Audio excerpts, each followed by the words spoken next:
Review Act Resolution HJ-Res 116, providing for congressional disapproval under Chapter 8 of Title 5, United States Code, of the rules submitted by the Department of Labor relating to employee or independent contractor classification under the Fair Labor Standards Act, and 3 bills, H.R. 6418, Empower Charter School Educators to Lead Act, H.R. 3724, Accreditation for College Excellence Act of 2023, and H.R. 7683, Respecting the First Amendment on Campus Act.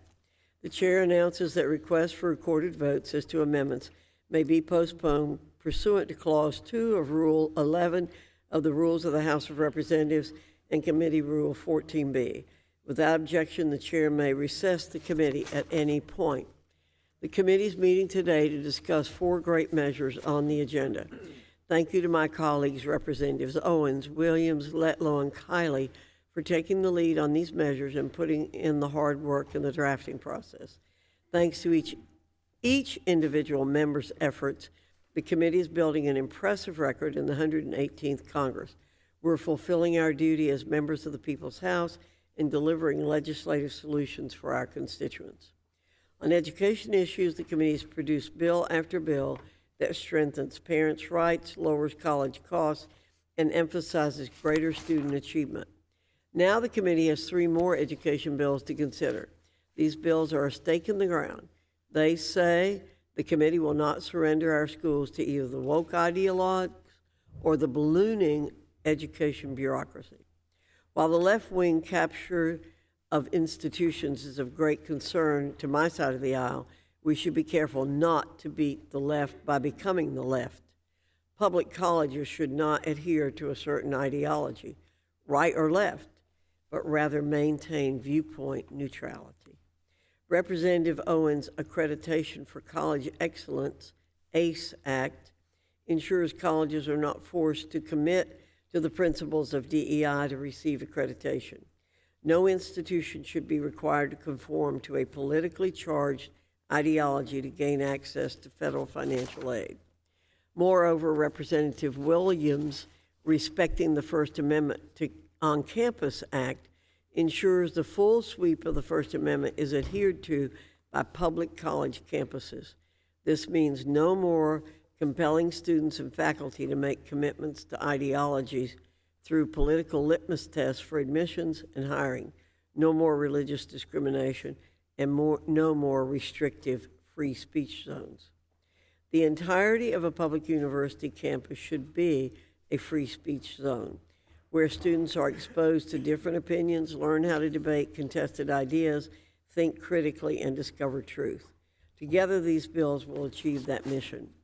Today, we will also consider the bipartisan Empower Charter School Educators to Lead Act, authored by Representative Letlow.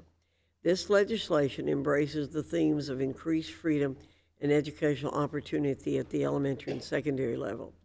Charter schools are bastions of innovation and choice in a public education ecosystem otherwise dominated by bureaucracy and entrenched special interests.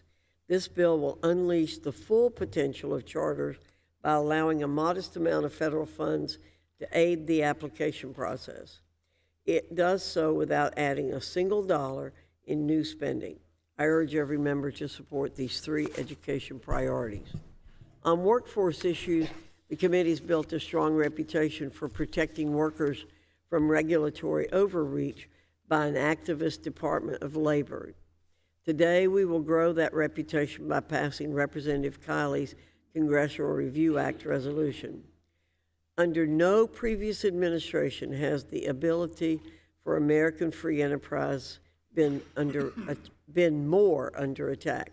What's more, the fundamental right for workers to earn an honest living on their own terms is even at stake.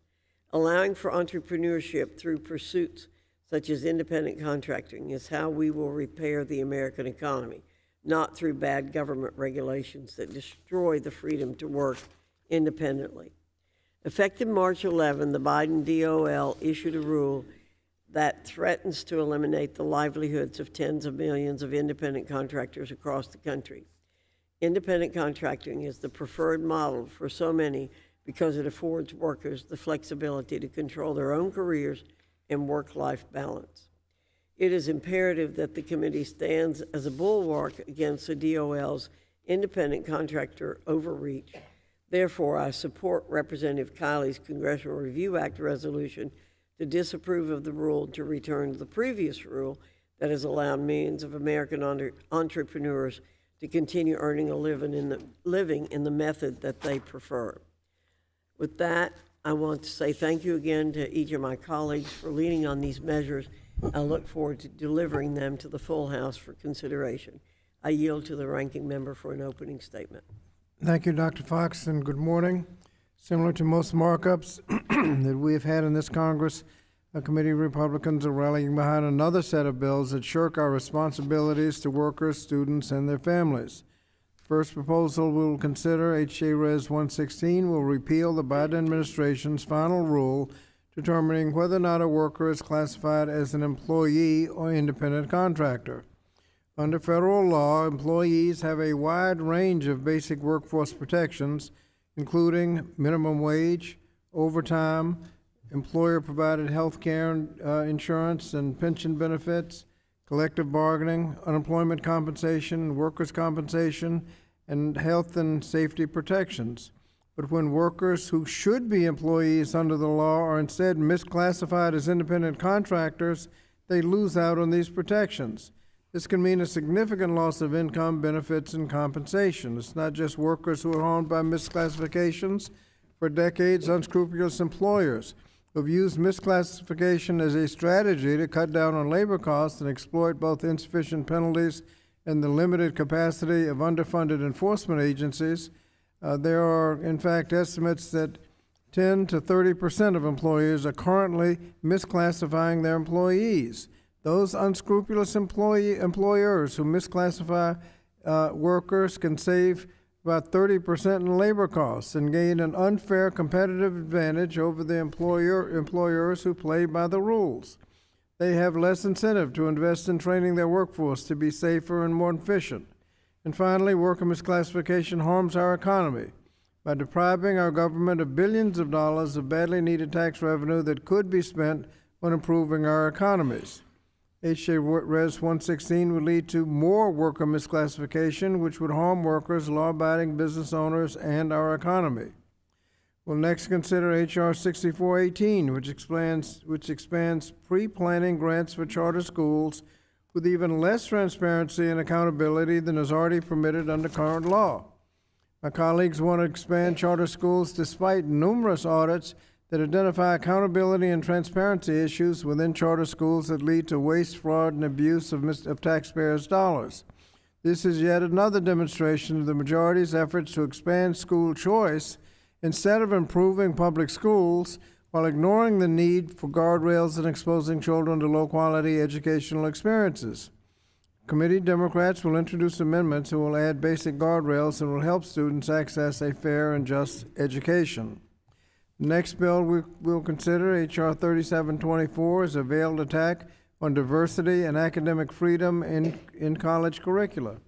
It mirrors language in the Republican so-called College Cost Reduction Act, which forces colleges and universities to ban diversity, equity, and inclusion, DEI initiatives, as a condition for accreditation. Finally, the last bill before us, H.R. 7683, will create a new standard of free speech and other First Amendment protections for institutions of higher education. The bill's solutions are not designed to protect free marketplace of ideas on college campuses, but rather lift up speech that conservatives support and eliminate speech that conservatives oppose. Additionally, H.R. 7683 gives preferential treatment to religious student organizations, exempting them from non-discrimination rules that apply to all other student groups. If passed, it could result in a situation where students are forced to support, with their tuition and fees, groups that couldn't discriminate against them in the name of religion. H.R. 7683 is inconsistent with the principles of the First Amendment that this country was founded on, and for those reasons, I'll oppose this bill These four proposals will do nothing to improve the lives of American students, workers, and families, and for that reason, I'll oppose all of them and urge my colleagues to do as well. Thank you, Madam Chair. I yield back. Thank you, Mr. Scott. Without objection, all other members who wish to insert written opening statements into the record may do so by submitting them to the committee clerk electronically by the end of the day today.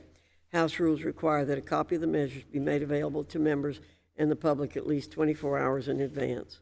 Pursuant to the notice for today's meeting, a copy of the measures was made available to members and the public at least 24 hours in advance.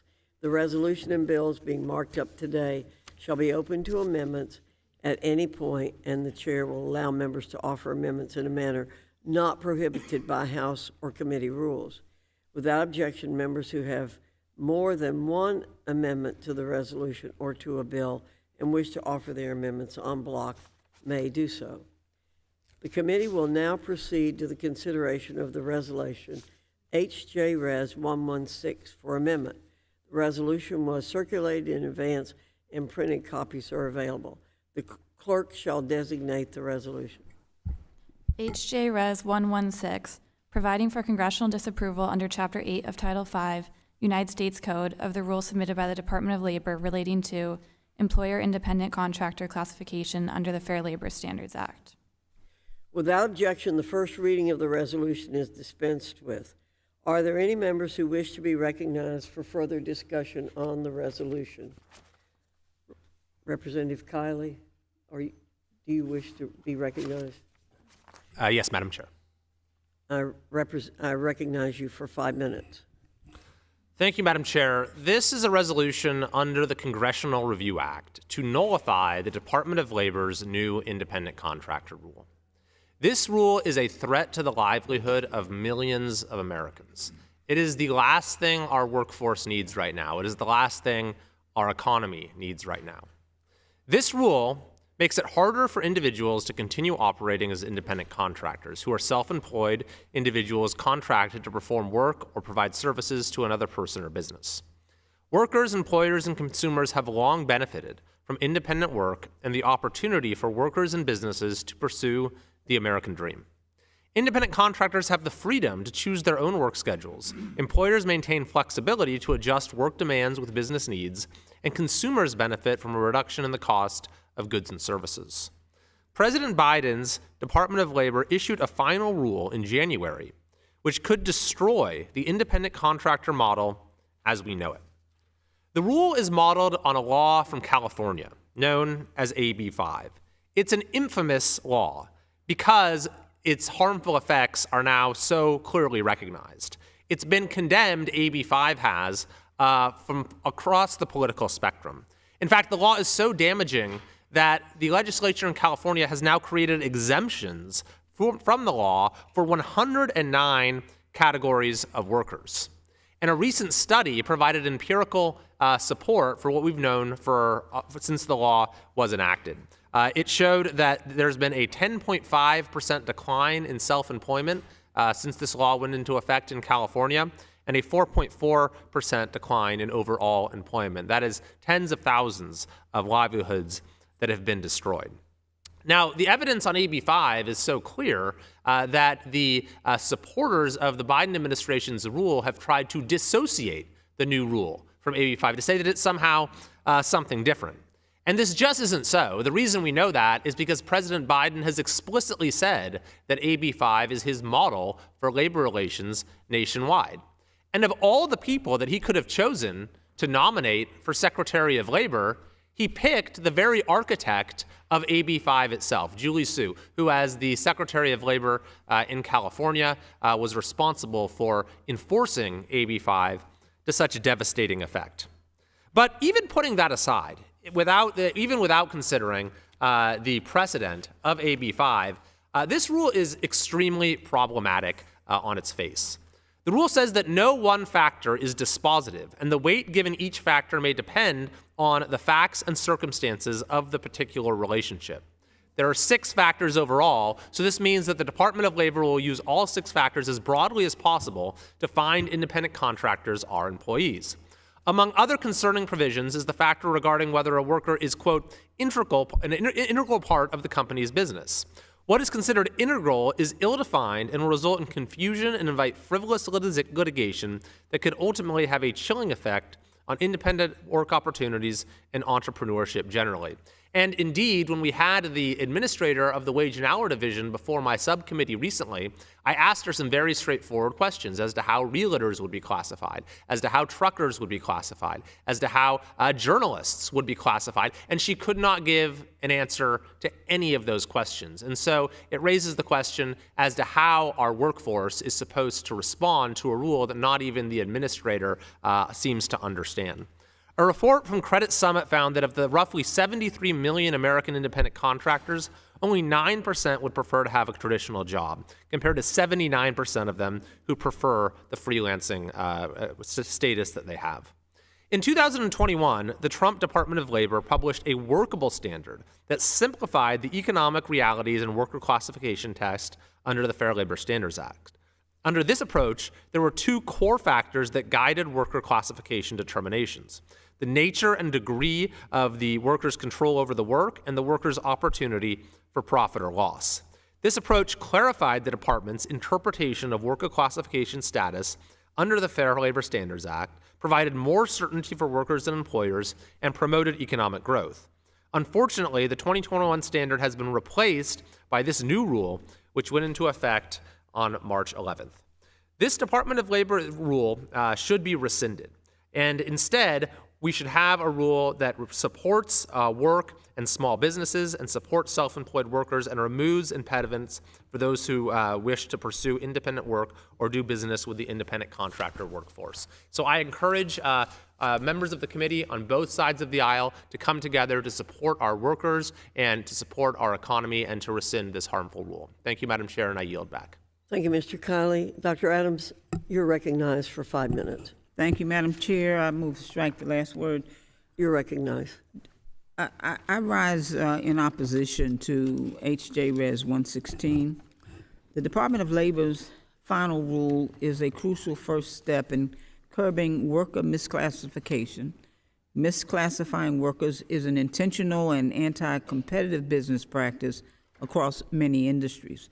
The final rule provides greater clarity and consistency through codifying the long-standing six-factor economic reality test.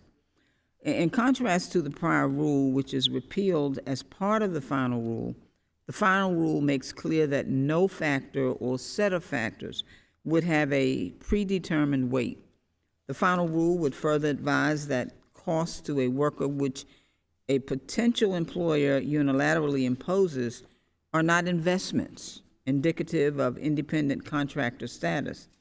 After reiterating these principles that come from decades of precedents, the final rule adds a useful clarification that the whole point of this exercise is to ask if workers are truly in business for themselves. If not, they are likely employees. And while many states have acted to combat blatant work misclassification, as Congress ignored the problem, it has become exceedingly difficult for legitimate contractors to compete against contractors who constantly misclassify a majority of their workforce. Misclassification is done to gain a major competitive advantage against law-abiding competitors, realize tremendous profits, and avoid the financial risks that honest entrepreneurs must accept. Contractors that engage in worker status fraud do not bear the risks of unanticipated overtime, bad planning, or poor execution. Study after study has shown that bad actors can reduce their labor tax and benefit obligation costs by as much as 50% by engaging in worker status fraud. In past sessions of Congress, bipartisan bills designed to combat worker status fraud gained support but failed to pass. So I do urge my colleagues to vote no on this legislation. With that, Madam Chair, I yield back. Thank you, Dr. Adams. Mr. Walberg, you're recognized for 5 minutes. Thank you, Madam Chairwoman. I move to strike the last word. You're recognized. Thank you. I rise in strong support of H.J. Res. 116, which would overturn the Department of Labor's misguided rule that hamstrings workers and job creators. Polls consistently show that independent work is immensely popular. A recent study by Upwork found that almost 40% of the U.S. workforce participated in freelance work in 2023. Many cited the increased flexibility, autonomy, and increased earning power as a huge attraction, and why wouldn't it be? A report from Credit Summit found that of the roughly 73 million American independent contractors, only 9% would prefer to have a traditional job, compared to 79% of them who prefer freelancing. This rule, modeled after California's AB 5, would put American workers and entrepreneurs on the chopping block and would involuntarily reclassify millions of independent contractors, jeopardizing their employment and the economic opportunity of millions of Americans. As my colleague from California noted, AB 5 has been a case study in disastrous policy for workers and employers, and I would say another case study in destructive socialism. Rather than making it easier for people to join the workforce, the Biden administration is putting up yet another roadblock and barrier to entry. Madam Chair, the Biden rule is unworkable, unwelcome by millions of independent workers across this country. I urge my colleagues to support H.J. Res. 116, and I thank my friend from California for his continued efforts on this legislation. And I yield back. Thank you, Mr. Walberg. Congressman Scott, you're recognized for 5 minutes. Thank you, Madam Chair. Madam Chair, when employers misclassify their workers as independent contractors instead of employees, they set off a series of negative consequences like dominoes falling one by one. First, the workers who are misclassified are immediately robbed of core workplace protections. For example, they lose the right to minimum wage, they lose the right to overtime, right to organize, right to a safe workplace, the right to unemployment compensation and workers' compensation. They lose the right to access to the employer-provided health care and pensions. They lose OSHA protections. And when misclassified workers seek protections under these laws, they are immediately challenged and must waste time proving that they're actually employees. When you say that people, it's popular to become independent contractors, I don't know how popular it is to give away your right to minimum wage, overtime, and all your other rights. These employers also gain an unfair advantage over their law-abiding competitors, saving as much as 30% in taxes and other expenses, and the public is harmed as well. Employers who misclassify workers skip out on unemployment insurance, workers' comp, payroll taxes, and the portion that employers have to pay for Social Security and Medicare. The IRS last estimated the cost to the federal government alone from misclassification in 1984. They estimated then it was $1.6 billion, or roughly $4.8 billion in today's dollars. Given all that we know about the harms of misclassification, it makes no sense that we're considering a resolution to turn the clock back and put back in place a Trump administration rule that encouraged misclassification. According to the Economic Policy Institute, the Trump rule that this resolution would bring back to life would cost workers more than $3 billion each year in lost wages. This resolution would also force a radical change from the long-settled law. The Supreme Court and other courts have spent the better part of the last 85 years interpreting the broad definition of employment in the Fair Labor Standards Act with a multi-part economic realities test, as the gentlelady from North Carolina has indicated. This test has been the law of the land for decades, and it doesn't have just one factor, because if you had one factor, employers, that factor could be subject to employers gaming the system and ending up with more employees being misclassified as independent contractors. When the Trump administration attempted in 2021 to rewrite the Supreme Court law and decades of precedent through a regulation challenging the economic realities test, the Trump rule was a radical disruption of settled law. The Biden administration fixed this problem by rescinding the Trump rule and clarifying that the law of the land remained the law of the land. This resolution would put us back where the Trump administration left us, with a rule of dubious legality that radically upends the law, and we have known it to be for decades. And as a result, workers and law-abiding employers who play by the rules would all be put at risk. I don't know how to put it more plainly. If this resolution passes, it will take money out of workers' pockets. This is not how the committee should be spending its precious time. Representative DeLauro and I have introduced a bill to stop wage theft. We should mark up that bill, not this resolution, which would make wage theft easier. Representative Adams and I have asked the committee not once but twice to hold a hearing on the crisis of child labor. We should be spending our time resolving that problem, not creating new ones. So I urge my fellow members to vote no, and I yield back the balance of my time. Thank you, Mr. Scott. Mr. Allen, you're recognized for 5 minutes. Madam Chair, I move to strike the last word. You're recognized for 5 minutes. In yet another crushing blow to the American workforce, President Biden's Department of Labor recently finalized an overly restrictive independent contractor rule that will devastate millions of workers and businesses, eliminate employment opportunities, and topple the gig economy. That is why included in my Employee Rights Act is a provision that would create a clear definition across federal laws to protect independent workers and provide essential protections for workers' rights, their choices, and freedoms in the 21st century economy.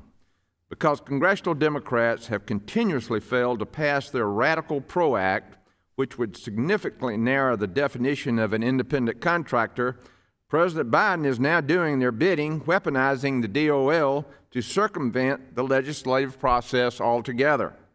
Biden's rule on independent contractors circumvents Congress, the people's representation, to enact a disastrous policy similar to that of California's Assembly Bill 5. AB 5, enacted in January 2020, led to countless Californians who were working as freelance employees losing their income just weeks before the COVID pandemic. This is one of the many reasons that there are now 109 categories of workers who are exempt from AB 5. As I visit with small business owners across Georgia's 12th district, the number one issue I hear is the need for a workforce. To eliminate an employment model that has allowed millions of Americans to have the flexibility they need and helped countless individuals achieve the American dream is inconceivable. Let's be clear. The Democrats want to take us back in time. We have a modern workforce, an entrepreneurial workforce. They're not interested in the old ways. They're interested in moving forward. This is what this rule does. It takes us back in time, and the business community is moving forward.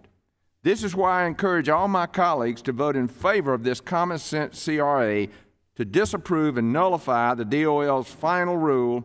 And with that, Madam Chair, I yield back. Thank you, Mr. Allen. Ms. Hayes, you're recognized for 5 minutes. Thank you, Madam Chair. I move to strike the last word. You're recognized. I am strongly opposed to this legislation, which would turn back the clock on labor protections and make it harder for workers to organize. Worker misclassification is a significant issue in this country. Audits have found that as many as 10 to 30% of American employers misclassify workers as independent contractors rather than employees. The final rule issued by the Biden administration will make it harder for corporations to avoid accountability for wage theft or unfair labor practices. Unfortunately, Republicans on this committee want to make it easier for corporations to deny workers benefits like overtime, workers' compensation, and minimum wage. But this is not the first time Republicans are trying to make it easier for employers to get off the hook from their responsibilities under our labor and employment laws from Congress. About 4 months ago, this committee held hearings and a markup on H.J. Res. 98, which would have overturned a National Labor Relations Board rule related to the determination of joint employer status. A November 2023 report by the Century Foundation found up to 2.1 million construction workers in the United States are illegally misclassified. This report found that in my home state of Connecticut, which is among the top 5 in the cost of worker compensation insurance premiums, also has one of the highest estimated rates of miscalculation. Estimates show that home health aides lost more than $9,500 in wages, and construction workers nearly $17,000 each year due to illegal misclassification. Additionally, misclassified workers are unable to collectively bargain for higher wages, better benefits, or even safer working conditions. This resolution does not help workers. It only serves to deny workers their rights while enabling the worst behavior by employers. I urge my colleagues to vote against this resolution, and I yield back. Thank you, Ms. Hayes. Mr. Good, you're recognized for 5 minutes.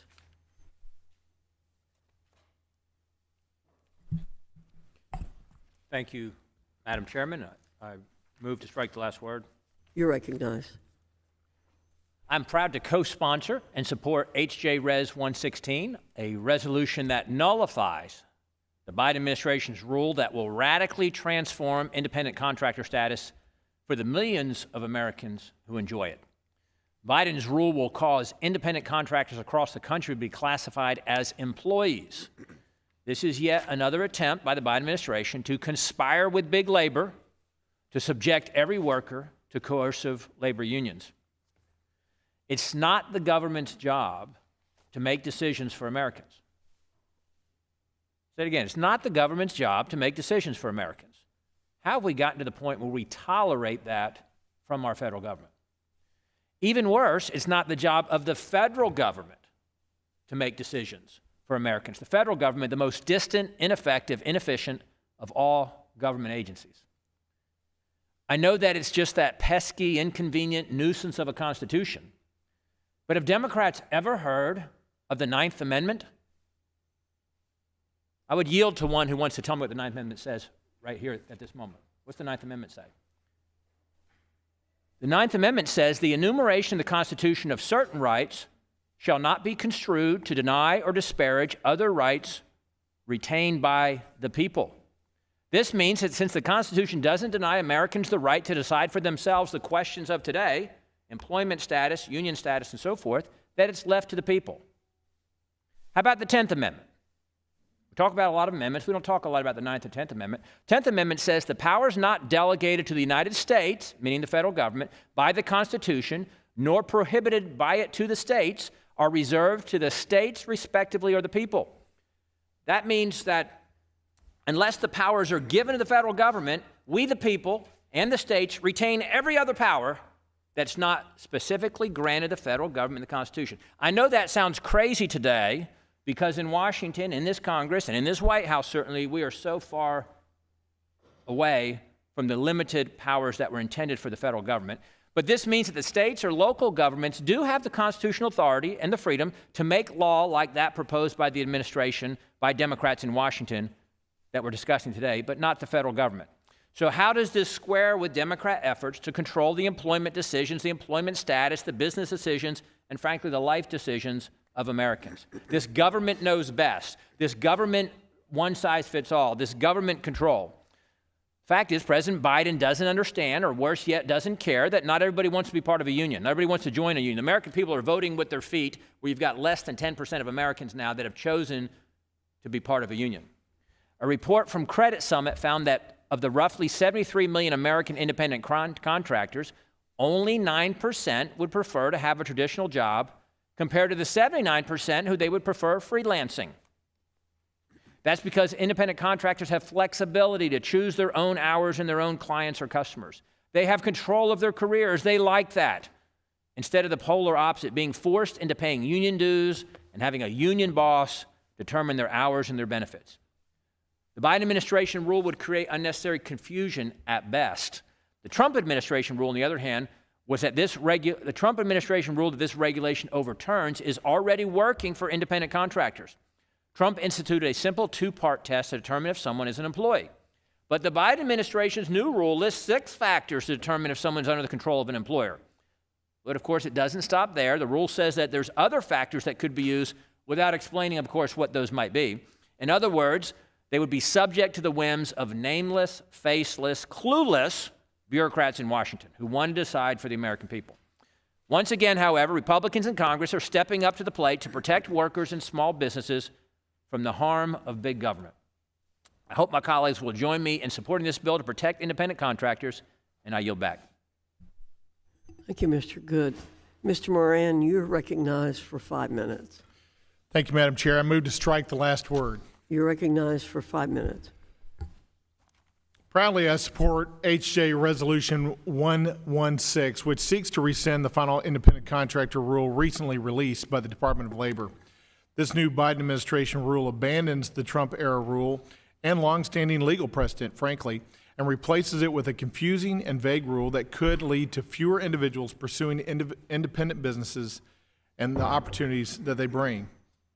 The independent contracting model benefits workers and job creators by reducing barriers to entry and allows workers to reap the benefits of their own hard work, efficiency, and innovation. Independent contracting plays a crucial role in the American economy, offering individuals the chance to pursue financial independence and the American dream, the chance to use their own skills and that hard work to climb the ladder of success. A report from Credit Summit found that roughly 73 million American independent contractors, only 9% would prefer to have a traditional job compared to 79% of them who prefer freelancing, a statistic that's been cited here today already. Unfortunately, Biden's new rule works against the independent contractor workforce by placing the authority to define an independent contractor in the hands of bureaucrats. By imposing stricter criteria for independent contractor classification, the administration's rule will hinder an individual's ability to operate as a self-employed contractor, limit job opportunities, and stifle economic growth. Instead of supporting small businesses and self-employed workers, this rule would hurt our current and future workforce. H.J. Resolution 116 rescinds the Biden administration's dangerous anti-growth contractor rule.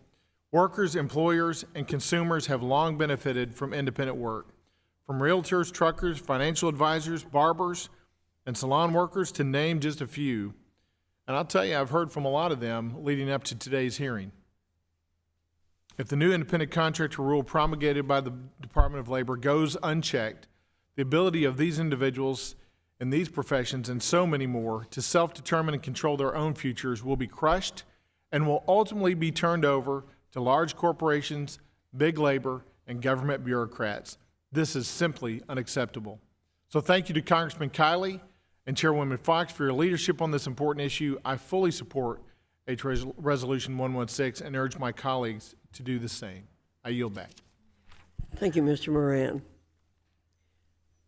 There being no further discussion,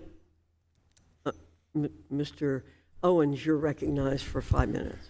Thank you. I just want to leave a couple words. I'd like to strike the last word. You're recognized. Weekly, as I go back and forth to the airport and all the other travels do across the country, I have that moment of being thankful when I'm picked up by a Lyft or Uber driver. I think about the technology, the opportunities for these men and women to decide on their own what time of the day, how much time they want to work to build their dreams. I think about that years and years ago, if I had had only an opportunity to do the same. When I had a downturn, if I just needed just an opportunity to have my own business on the side when I could dictate what I want to get done, and I didn't have it at the time. We now have so many opportunities for people to do what they dream to do, to build their life, liberty, pursuit of happiness, which is to have their own business in the way they want to have it built.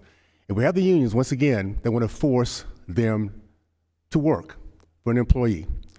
Believe me, when this concept of the unions, this is not for the good of those who are trying to build their dreams. It's for the union coffers. I have so much respect for the independent contractor. I was one for 20 plus years, as I actually had another job too. We need to make sure we're fighting for those folks who want to build their dreams in a way that they want to build it, without having to give dues to the union bosses. And I support the Res 116 in that regard. Let's let American people build their dreams the way they want to. With that, I'll go back. Thank you, Mr. Owens. There being no further discussion on the resolution, the committee will move to consideration of amendments.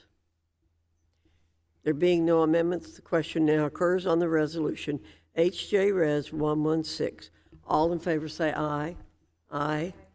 All opposed, no. In the opinion of the chair, the ayes have it, and the resolution is agreed to. Mr. Scott, you recognize. Ask for a recorded vote. The ranking member requests a recorded vote, and the request will be rolled to the end of the till the end of the meeting. We'll now move to consider the next bill. The committee will now proceed to the consideration of the bill H.R. 6418 for amendment. The bill was circulated in advance and printed copies are available. The clerk shall designate the bill. H.R. 6418, a bill to modify the program of grants to support high-quality charter schools. Without objection, the first reading of the bill is dispensed with. Without objection, the bill will be considered as read and open for amendment at any point, and any amendment offered shall be considered as read. Does anyone wish to be recognized? Ms. Letlow, for what purpose do you seek recognition? Madam Chairwoman, I have an amendment in the nature of a substitute for H.R. 6418. The clerk shall designate the amendment in the nature of a substitute.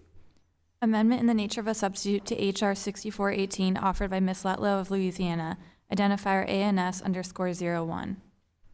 Without objection, the amendment shall be considered original text for purposes of further amendment. The amendment in the nature of a substitute has already been distributed. I now recognize Congresswoman Letlow for 5 minutes to explain the amendment in the nature of a substitute. Thank you, Dr. Fox. I'm proud to offer this ANS for H.R. 6418, the Empower Charter School Educators to Lead Act. I am a strong supporter of charter schools and the charter schools program known as the CSP at the U.S. Department of Education. Last year, the Louisiana Department of Education was awarded a $55.5 million CSP grant to support Louisiana's charter school movement over 5 years. This grant will transform educational opportunities for students by adding over 5,000 seats at 25 new, expanding, or replicating charters primarily located in failing school districts, including in rural areas within my congressional district. I am thrilled about this grant for Louisiana and hope other states can grow charter school options for their students. As I've toured charter schools within Louisiana and visited with advocates across the country, it's been increasingly clear how difficult, lengthy, and complex the administrative process is for starting new charters. Now, I believe there should be high standards for new charters, as these schools are shaping our future leaders. However, the process should not be overly burdensome to the point where it discourages prospective charter applications and squashes innovative approaches to education. We should provide experienced educators with the tools they need to tackle the application process. To address these concerns, last November, I introduced H.R. 6418, which is a bipartisan bill. My bill authorizes states who receive grants through the CSP to use a modest portion of their funding to support the completing the application process and development of new charter schools. These planning awards will help support educators with at least 54 months of school-based experience through the charter school application process. Applicants must have completed the development of an initial plan for opening a public charter school and have demonstrated leadership expertise and success with students. These small planning grants will give opportunities for future applicants to visit other successful charter school models so they can further learn about operations and administration, thereby strengthening their own applications and producing stronger charter schools. Additionally, the bill increases the percentage of grant funds state entities may use for state technical assistance from 7% to 10%. This could include helping applicants locate and access the facility for their new school, which is often a significant hurdle for new charters. Let me be clear, H.R. 6418 does not create a new program or new spending. This bill simply gives states the option to increase the percentage of existing funds that can be used at the state level to aid prospective charter applicants. I thank the committee for considering this bill. I believe this measure is just another vehicle through which parents can have choices for their children, and I urge my colleagues to support it so our nation's students can have expanded and educational opportunities to succeed. Thank you, Madam Chairwoman. I yield back. Thank you, Ms. Letlow. Mr. Scott, you're recognized for 5 minutes. Thank you, Madam Chair. Madam Chair, the purposes of the Charter Schools program include supporting innovation, providing financial assistance for planning, design, and initial implementation of charter schools, increasing the number of high-quality charter schools, encouraging states to provide charter school facilities financing, and strengthening the charter school authorization process. Under current law, state entities are required to use at least 90% of the federal funds they receive under this program for subgrants to help eligible participants prepare for the operation of a new charter school, open the charter school, or replicate or expand existing high-quality charter schools. Thus, planning grants already exist under current law. And also under current law, to be eligible to receive that subgrant, the developer must have actually applied to a charter school authorizer to open the charter school. The developer does not have to already been approved, but once the funds are received, the grantee may use up to 18 months for planning purposes.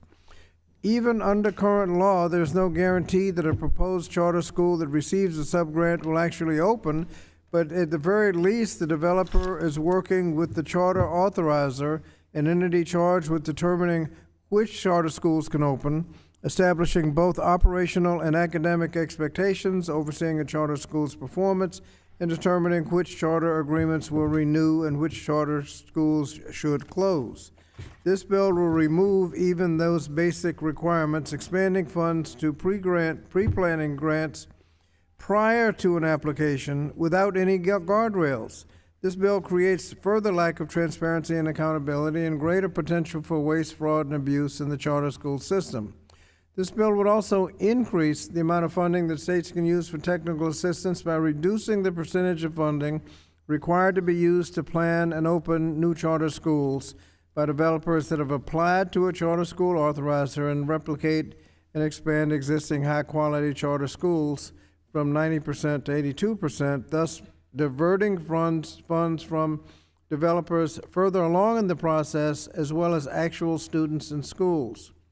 Finally, additional revenues for pre-planning grants for potential charter schools are not a wise investment of the use of federal education funding. According to the U.S. Department of Education, the demand for charter schools program funding to open and expand charter schools has declined in recent years, so much so that awards have been reduced due to the inability of grantees to meet their original targets. Now the majority might say that there's been an increase in charter school enrollments since COVID-19 pandemic, but much of that has been attributable to virtual charter schools, which the Washington Post has labeled, quote, the worst performing schools in the charter sector, unquote, and which data show that they have far worse academic outcomes and greater likelihood of financial risk than other public schools. This is simply another effort of the majority to expand school choice with no efforts to protect our federal investments instead of improving the traditional public schools. So I urge my colleagues to oppose the bill. Yield back.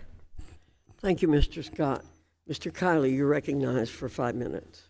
Thank you, Madam Chair. I am strongly supportive of this bill, the Empower Charter School Educators to Lead Act. We have been fighting against attempts by this administration to cut grants for charter schools.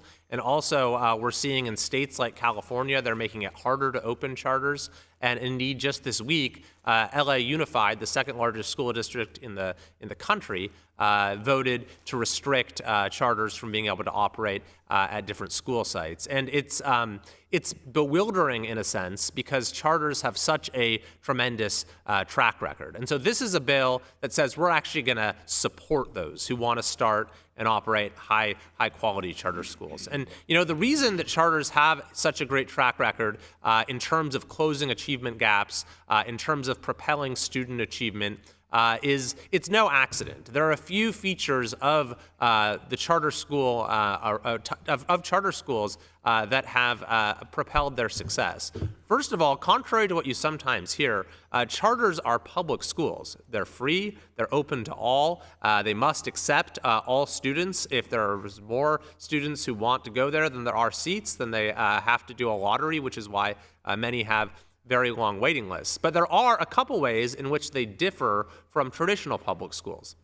First of all, unlike a traditional neighborhood school, they don't get students assigned to them automatically based upon their zip code. Rather, they have to attract students to want to go there, families to want to go there, by offering a desirable educational experience. But secondly, charters really flip the traditional paradigm by which much of the public school system operates, where you often have very strict controls over the inputs of education, where you have large state bureaucracies that tell districts and school leaders exactly how they have to run their schools, have very strict regulations as far as what happens in the classroom. But then there's no concern about the outputs, that is to say, whether students are actually learning. There's no accountability for the results of what happens in the classroom. So charters flip that paradigm. They say, we're not going to regulate each and every input. We're not going to tell you exactly how to run your school and run your classroom, but what we are going to do is hold you accountable for the results and make sure that students are actually learning. And the mechanism of accountability, of course, is number one, you have to, as I said before, attract students to want to go there. And number two, your charter has to be reauthorized periodically, and the authorizer will look at whether students are actually learning and the levels of student achievement when making that decision. So this is why charters have proven to be tremendously successful, number one, in providing an alternative in districts where the public schools are failing, but number two, even in really good public school districts, providing options for families in order to find a school that is the right fit for their child and is most conducive with their success. So this is a great bill that will provide some support at a time when we're not seeing nearly enough support for the charter school movement, which has really been one of the most positive things that's happened in public education in this country in recent decades. So I thank the author, Ms. Letlow, for bringing it forward, and I yield back to the chair. Thank you, Mr. Kiley. Ms. Bonamici, you're recognized for 5 minutes. Thank you, Madam Chair. I move to strike the last word. You're recognized. Thank you, Madam Chair. I'm speaking in opposition to this bill, and I want to note that I do not question the intent of the bill's bipartisan co-sponsors, but this bill would funnel taxpayer dollars into the development of charter schools that do not yet exist and may never come to fruition without meaningful transparency or accountability provisions. But the problems in our education system are not caused by a lack of schools. They're caused by a lack of appropriate and adequate support for the schools we currently have. And if our shared goal is to create the best educational opportunities for all students, let's focus on grant programs that fund evidence-based innovation and improvement in our traditional public schools that serve all students, not ambiguous pre-planning grants for prospective developers who have not yet even received a charter. My Republican colleagues have cited charter school enrollment increases as justification for this unprecedented expansion of the law.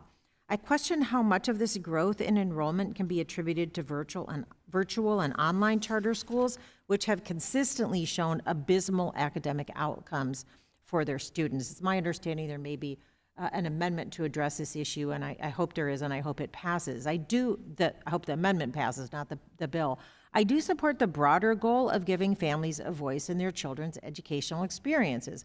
Magnet schools, for example, that I've spoken about frequently in this committee, can be a highly effective alternative for some students. The district in which I live, the school district offers a arts magnet, science magnet, international school magnet. My daughter chose to attend one of those, and I fully supported that. But funneling taxpayer money into untested, undeveloped ideas for charter schools instead of investing in the longstanding traditional public schools that serve the vast majority of our nation's students is not how we should be spending our time and our money. I encourage the majority to hold future hearings and markups on bills that would strengthen our system of public education, such as the Rebuild America's Schools Act, the American Teacher Act, the IDEA Full Funding Act, My Arts Education for All Act, or the Safe Schools Improvement Act, and reject this bill instead. Thank you, and I yield back the balance of my time. Thank you, Ms. Bonamici. Is there anyone else who wishes to speak on the amendment in the nature of a substitute? There being no further discussion on the amendment in the nature of a substitute, the committee will move to consideration of amendments. For what purpose does the gentlewoman from Michigan seek recognition? Madam Chair, I have an amendment at the desk. The clerk will report the amendment. Amendment to the amendment in the nature of a substitute to H.R. 6418 offered by Ms. Stevens of Michigan. Identifier virtual_01. The gentlewoman is recognized for 5 minutes in support of the amendment. Thank you, Madam Chair. State entities receive federal funding under the charter school program authorized by ESEA to provide funds to eligible entities to support the development, implementation, and replication of high-quality charter schools, as well as to provide technical assistance to carry out the state's charter school program. Despite the fact that planning grants are permitted under current law for developers that have applied to a charter authorizer to open a charter school, this bill significantly expands current law, and it doesn't require developers or entities supporting the developer to have applied to a charter authorizer to open a charter school. The role of charter authorizers is an important one. Charter authorizers determine which charter schools can open, establish both operational and academic expectations, oversee a charter school's performance, and determine which charter agreements to renew and which charter schools should close. I'm old enough to remember sitting in this very committee with a former Secretary of Education who was dramatically seeking to squeeze out public schools and promote failing charter schools and wouldn't admit it. A colleague on the other side of the aisle here just declared that charter schools are public schools. The reason why we need to support and invest and continue to grow our public school system here in the United States of America is that not every student has the same experience at home. And so what happens is if you don't have a parent who is advocating for you or holding your hand to get you into that charter school, the school bus picks you up in the morning to take you to the public school. So to sit here and to throw up our arms and say, well, the public schools are failing and we've got to do charters and those might fail, but we're not going to have oversight. And by the way, forget the teachers' unions and the people who are credentialed and certified, and let's just have a race to the bottom. It doesn't work. Look at my home state of Michigan, for the love of God. You know, we've dealt with this for the last 15, 20 years. We went from having the best public school system that was totally disinvested in, and now we're just still climbing our way out. And the charter system didn't work. So yeah, I'm going to get technical here about this bill and what this means for this country and the people who I'm so proud to represent. Low bars here. My amendment's going to attempt to place some guardrails on taxpayer dollars, by the way. Taxpayer dollars that are siphoning out of the public schools. We know that virtual charter schools aren't doing a good job. And sorry to raise my voice, Madam Chair, but I just feel this in my bones with these inequities that are going on. And I really disagree with this approach for what it means for Michigan.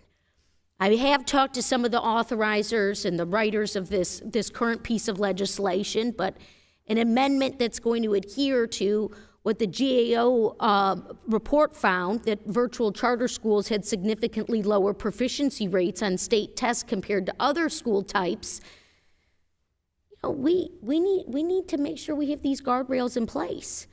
Post increased financial risks. Again, our taxpayer dollars. I think this is something my colleagues on the other side of the aisle could agree to, and I urge the passage of my amendment. Thank you, and I yield back. The gentlelady yields back. I recognize myself for 5 minutes. I appreciate my colleague's amendment, but we're not here to reevaluate all state entity grants under the Charter School Program, CSP. As drafted, this amendment would apply to the existing state entity CSP grants, not just the new authority to create a pre-planning grant. If our colleagues on the other side of the aisle would like to consider the route of virtual charter schools in the CSP, we're happy to have that discussion. Consider the role of virtual charter schools in the CSP. However, this bill is narrowly focused on creating more flexibility for states with pre-planning grants, and that's where our focus should be during this markup. I urge my colleagues to reject this amendment and vote in favor of the underlying bill. Does anyone else seek recognition on this amendment?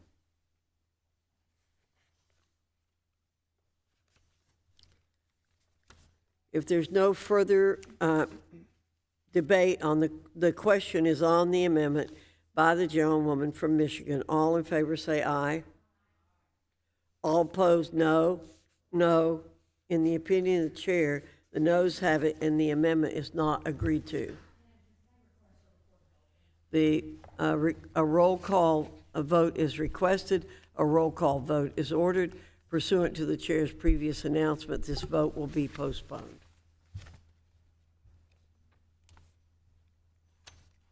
Amendment. Your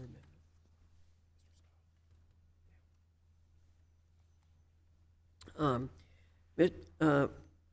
For what purpose does the gentleman from Virginia seek recognition? Mr. Chairman, Madam Chair, I have an amendment at the desk, Scott Ashore 01.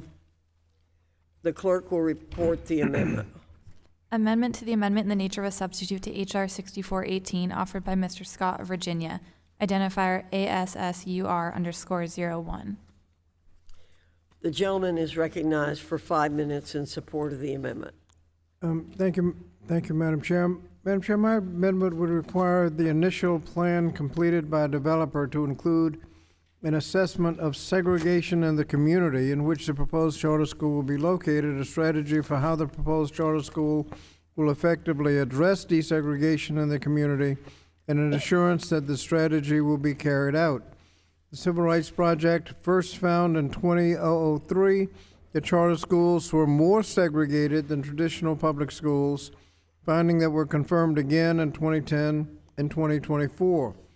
According to the 2024 report, segregation in suburban charter schools is increasing such that in 2019, approximately 27% of suburban charter schools are comprised of 90 to 100% Black and Latino students. The new charter schools located in suburbs in the top 25 metro areas, students of color were disproportionately represented. Segregation of Asian students also increased. Moreover, many charter schools were segregated by more than one factor, such as race, socioeconomic status, class, and English language learners. And studies also show that America's public schools are more segregated today than at any time since the late 1960s. Segregation of students by race and income has dramatically increased over the last 2 decades. In fact, the share of K through 12 public schools that were high poverty and comprised of mostly Black and Hispanic students nearly doubled between 2000 and 2013. Segregated schools mean segregated opportunities. Meanwhile, desegregation has proven to close achievement gaps and produce lifelong benefits by providing students of color access to the same resources as white students. It also prepares students to work in a diverse work environment.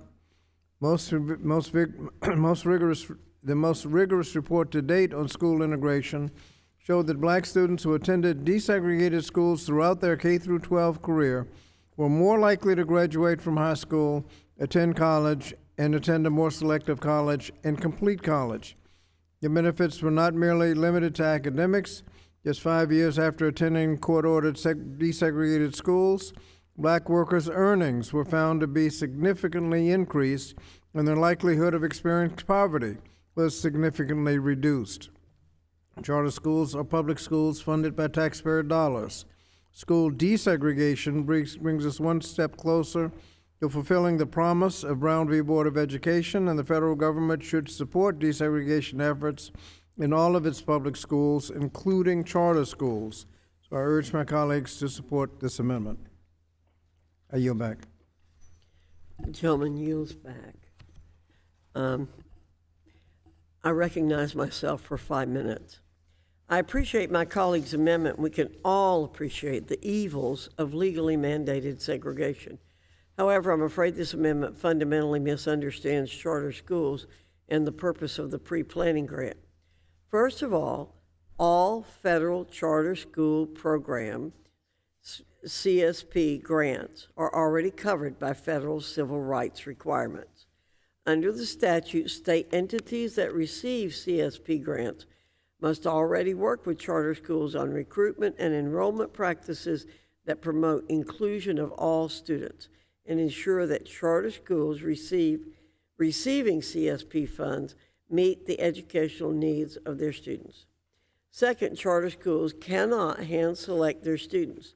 They must take the students who apply, and if more students apply than there are available seats, the charter school must hold a lottery.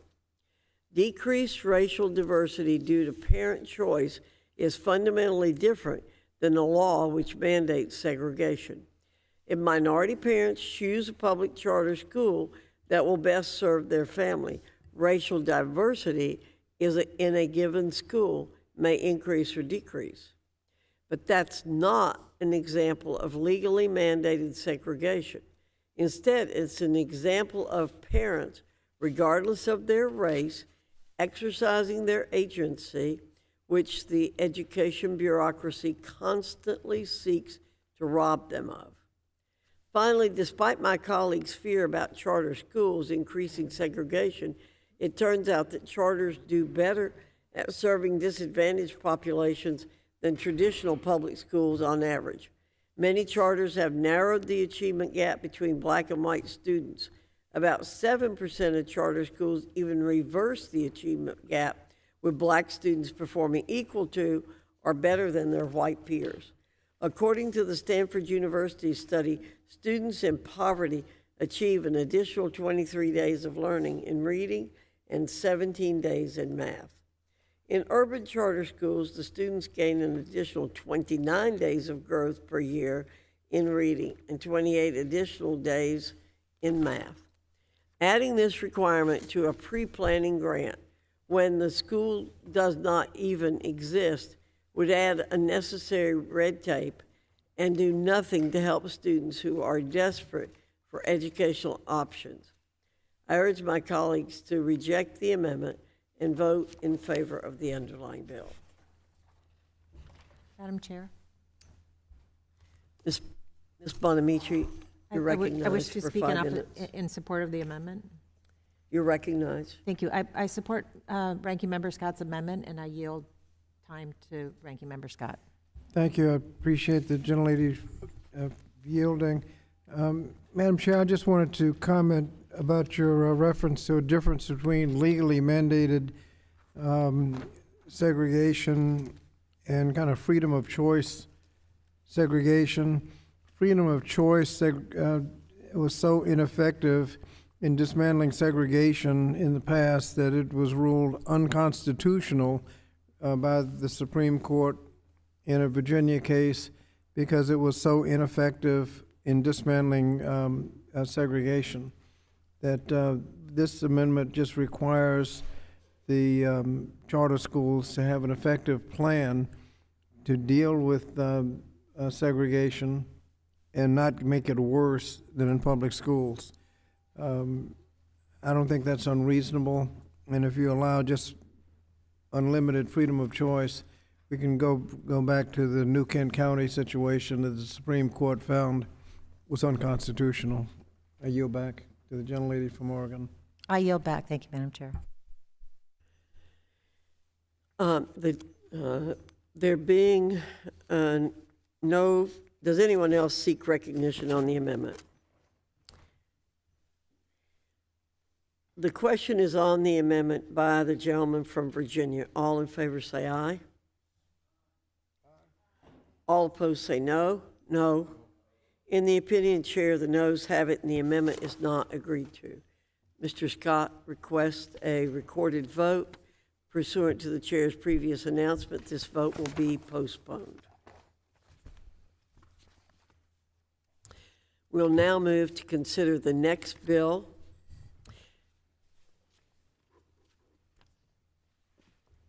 The clerk will report the legislation.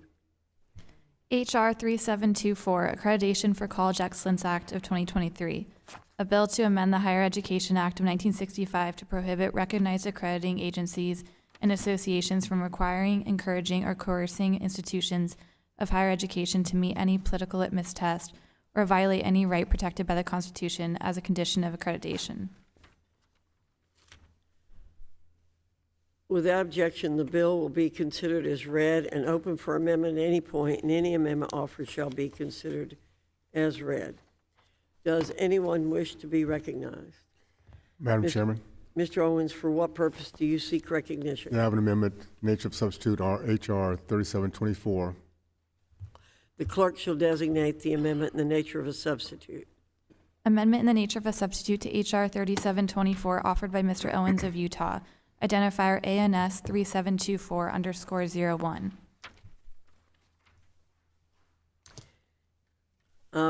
Without objection, the bill will be considered as read and open for amendment at any time, and any amendment offered shall be considered as read.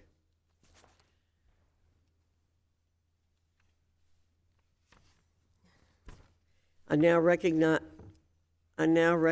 Congressman Owen, without objection, the amendment shall be considered original text for purposes of further amendment. The amendment in the nature of a substitute has been distributed. I now recognize Congressman Owens for 5 minutes to explain the amendment in the nature of a substitute. Thank you, Dr. Fox. I'm proud to offer this ANS for H.R. 3724, the Accreditation for College Excellence Act, the ACE Act. DEI, or Diversity, Equity, and Inclusion, is a divisive administrative framework that exerts significant influence over policy, personnel, and administration's decisions in every American university. DEI is an ideological descendant of critical race theory and Marxist thought. Reminiscent of the communist regimes, DEI bureaucracies require a litmus test and loyalty oaths to gain admissions into academia's ivory towers. This pervasive, corrosive ideology seeks to undermine American exceptionalism. DEI campus activists preach a divisive and racist message that ascribes a value to group identities as perpetual power struggles rather than recognizing the self-worth, work ethic, and individual merit. The American Jewish community is but the latest group to find themselves a target of this DEI orthodoxy. Forced commitment to DEI is at odds with academic freedom. DEI administrators have the chilling effect on free speech by censoring viewpoints they deem harmful. Innovative and critical thought requires a culture that supports open discourse on a diversity of viewpoints. To counter the rampant scourge of DEI that has overtaken American universities, I introduced the ACE Act last May. This legislation prohibits accreditors from mandating DEI standards to receive accreditation. Specifically, this legislation prohibits accreditors from assessing an institution's commitment to an ideology, belief, or viewpoint for the purpose of receiving accreditation for HEA funding. Protects colleges' religious mission and its ability to acquire adherence with religious practices or codes of conduct. Ensures that accreditors cannot require, encourage, or coerce institutions to violate any right protected by the Constitution, and limits accreditors for adopting any additional standards to Title IX accreditation that are not already found in law. The standards for accreditors must remain neutral, objective, and fair, not skewed toward ideological extremes like those embedded in the DEI. I urge my colleagues to support this legislation, and I thank the committee for bringing this bill up for consideration. We must take a strong stance against the evil of DEI and the threat it poses to American universities. Thank you, and I yield back. Thank you, Mr. Owens. Are there any members who wish to be recognized for further discussion on the amendment in the nature of a substitute? Mr. Scott, you're recognized for 5 minutes. Thank you. Thank you, Madam Chair. Madam Chair, for decades, federally recognized accreditors have served as 1/3 of the oversight triad for U.S. higher education, along with oversight by states, federal government, and now the third is the accreditors. Accreditation is meant to be the gold standard for college quality and performance, and after all, accreditation is the gateway to billions of dollars in federal student aid each year. And as we know, the accreditation system needs significant reform to ensure that its assurance to students is real. But unfortunately, H.R. 3724 does not make those critical reforms. Rather, it is a baseless attempt to inject culture wars into the ever-important accreditation system. This is now the second proposal we've had to consider this year that harms the accreditation process. In January, this committee marked up the College Cost Reduction Act, which included this bill's harmful language. This bill adds requirements to the Higher Education Act concerning accrediting agencies' treatment of religious institutions. This proposal and the proposal we considered in the College Cost Reduction Act would essentially allow religious institutions to skirt accreditation standards for core curricular requirements. Currently, the law requires accrediting agencies to respect the mission of religious institutions, but it ensures that agencies are still able to enforce their standards fairly. H.R. 3724 also has a litmus test prohibition that would prohibit accrediting agencies from requiring, encouraging, or coercing schools to, quote, support or commit to supporting disparate treatment of any individuals or groups. This prohibition reinforces a harmful Republican narrative that DEI initiatives meant to support college success for all students are equivalent to disparate treatment. H.R. 3724 is another way the committee Republicans are making clear that a diverse and welcoming campus environment is not a priority for them. We're wasting time debating 3724, not only because it doesn't meaningfully reform accreditation, but because this committee has already passed out language equivalent to this when we considered the harmful language in the College Cost Reduction Act. This proposal before us today represents a solution in search of a problem and fundamentally seeks to undermine our accrediting system. Strongly urge my colleagues to oppose this amendment nature substitute and the underlying bill. And I yield back. Thank you, Mr. Scott. Are there any members who wish to be recognized for further discussion on the amendment in the nature of a substitute? And I will recognize myself for 5 minutes. Did you want to be recognized, Ms.? I have an amendment. Oh, sorry. Well, we're still working on the amendment in the nature of a substitute. Go ahead. Okay. I recognize myself for 5 minutes. I'm proud to support H.R. 3724, the Accreditation for College Excellence Act of 2023, and urge my colleagues to support this legislation today. Accreditors are one of the entities primarily responsible for evaluating a college's worthiness to receive billions of dollars in taxpayer-funded financial aid annually, often referred to as the gatekeepers to Title IV eligibility. Our whole post-secondary education system relies on accreditation agencies to provide a trustworthy stamp of academic approval on college programs.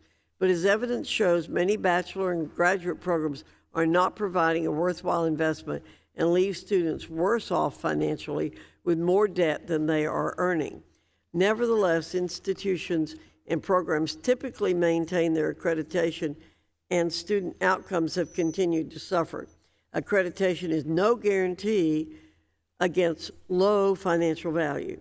Instead of working with colleges to bolster their academic rigor, accreditors have used their time and attention to develop diversity, equity, and inclusion standards or other ideological-based standards unrelated to academic quality and which play a divisive role on college campuses. H.R. 3724 would ensure accreditor standards do not require, encourage, or coerce an institution to support or oppose partisan viewpoints on social or political issues, and ensure that no standards require an institution to support the disparate treatment of any individual or group.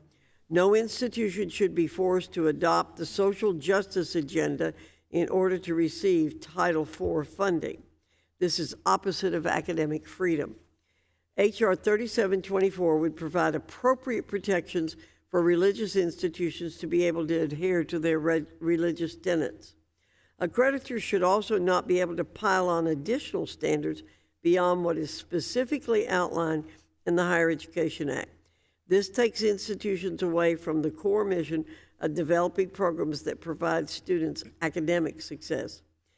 This is why H.R. 3724 also closes a loophole known as the, quote, elastic clause, end quote, which currently allows accreditors to impose additional conditions on Title IV eligibility. It is troubling that accreditors have become enforcers of institutions' DEI standards, but have not made more progress in holding institutions accountable for producing workforce-ready graduates. This stops today. I thank Representative Owens for his leadership on H.R. 3724. This bill rejects ideological and partisan agendas from being embedded into post-secondary education and returns a focus on academic quality to post-secondary education. I yield back.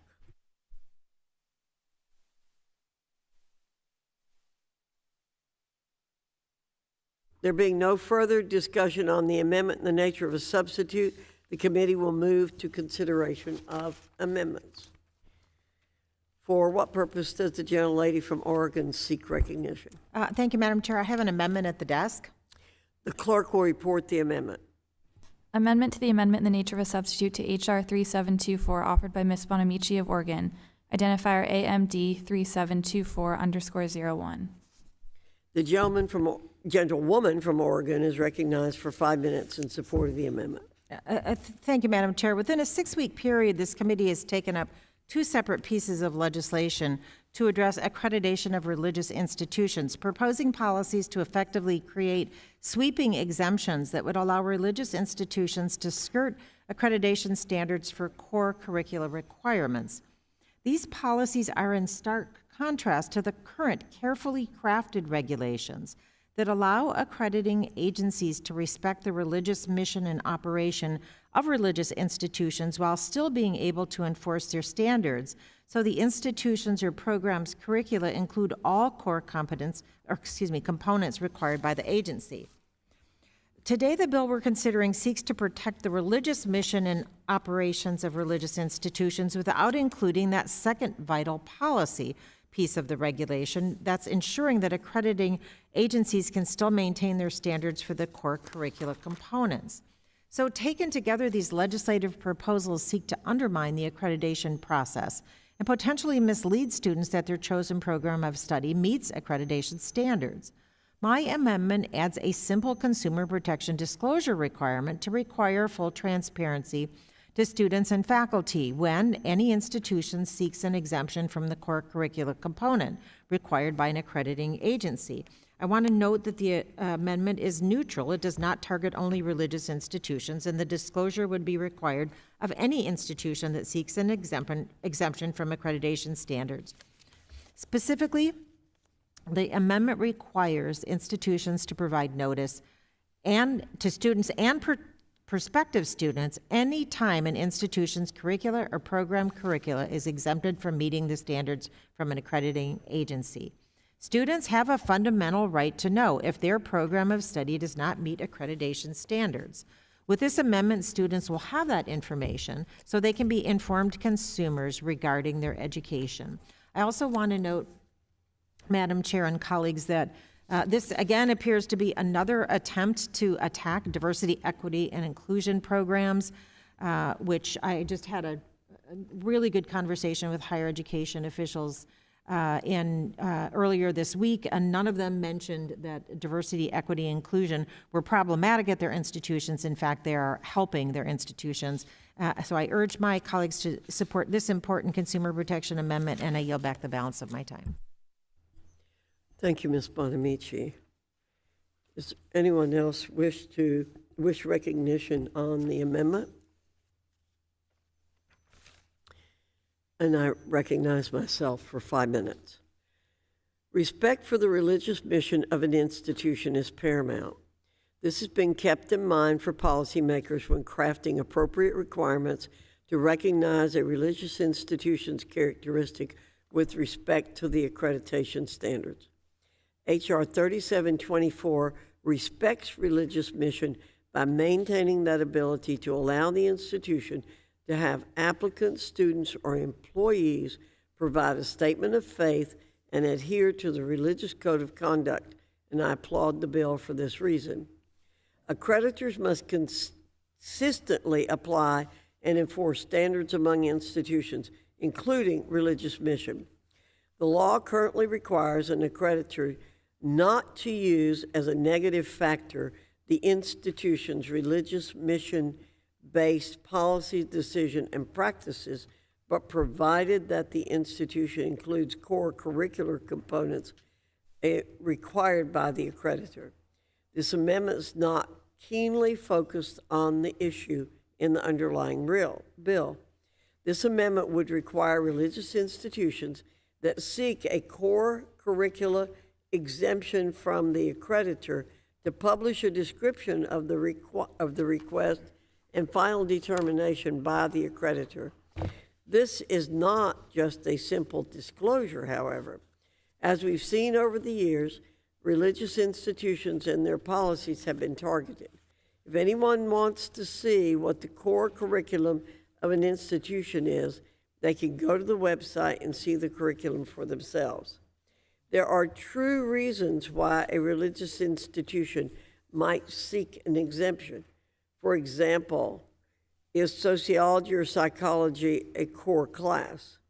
A religious institution may seek to have an instructor or tenets of faith applied in this course. It is unacceptable to use the power of the government through the accreditor to force the college to change the curriculum. This amendment will do more harm than good. I oppose it, and I yield back. Does anyone seek recognition on the amendment? If there's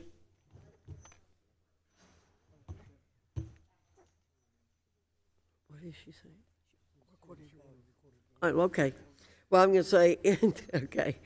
Since there's no further debate, the question is on the amendment by the gentlewoman from Oregon. All in favor say aye. All opposed say no. No. In the opinion of the chair, the noes have it and the amendment's not agreed to. The gentlewoman from Oregon has requested a roll call vote. A roll call vote is ordered. Pursuant to the chair's previous announcement, this vote will be postponed.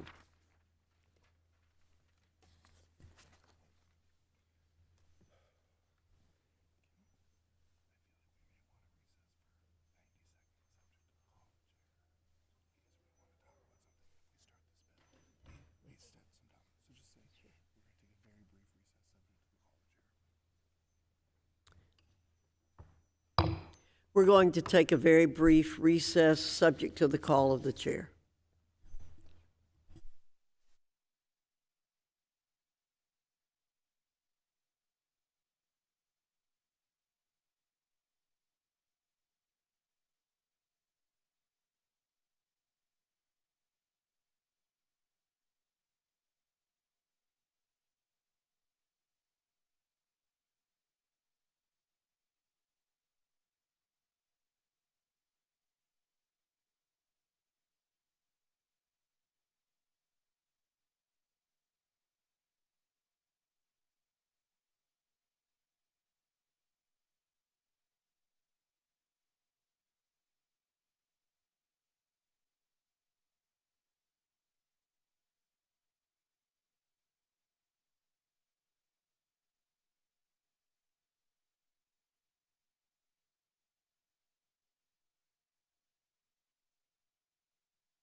We'll now move to consider the next bill. The committee will now proceed to consideration of the bill H.R. 7683 for amendment. The bill was circulated in advance and printed copies are available. The clerk shall designate the bill. H.R. 7683, a bill to amend the Higher Education Act of 1965 to require institutions of higher education to adopt and adhere to principles of free speech and for other purposes. Without objection, the first reading of the bill is dispensed with.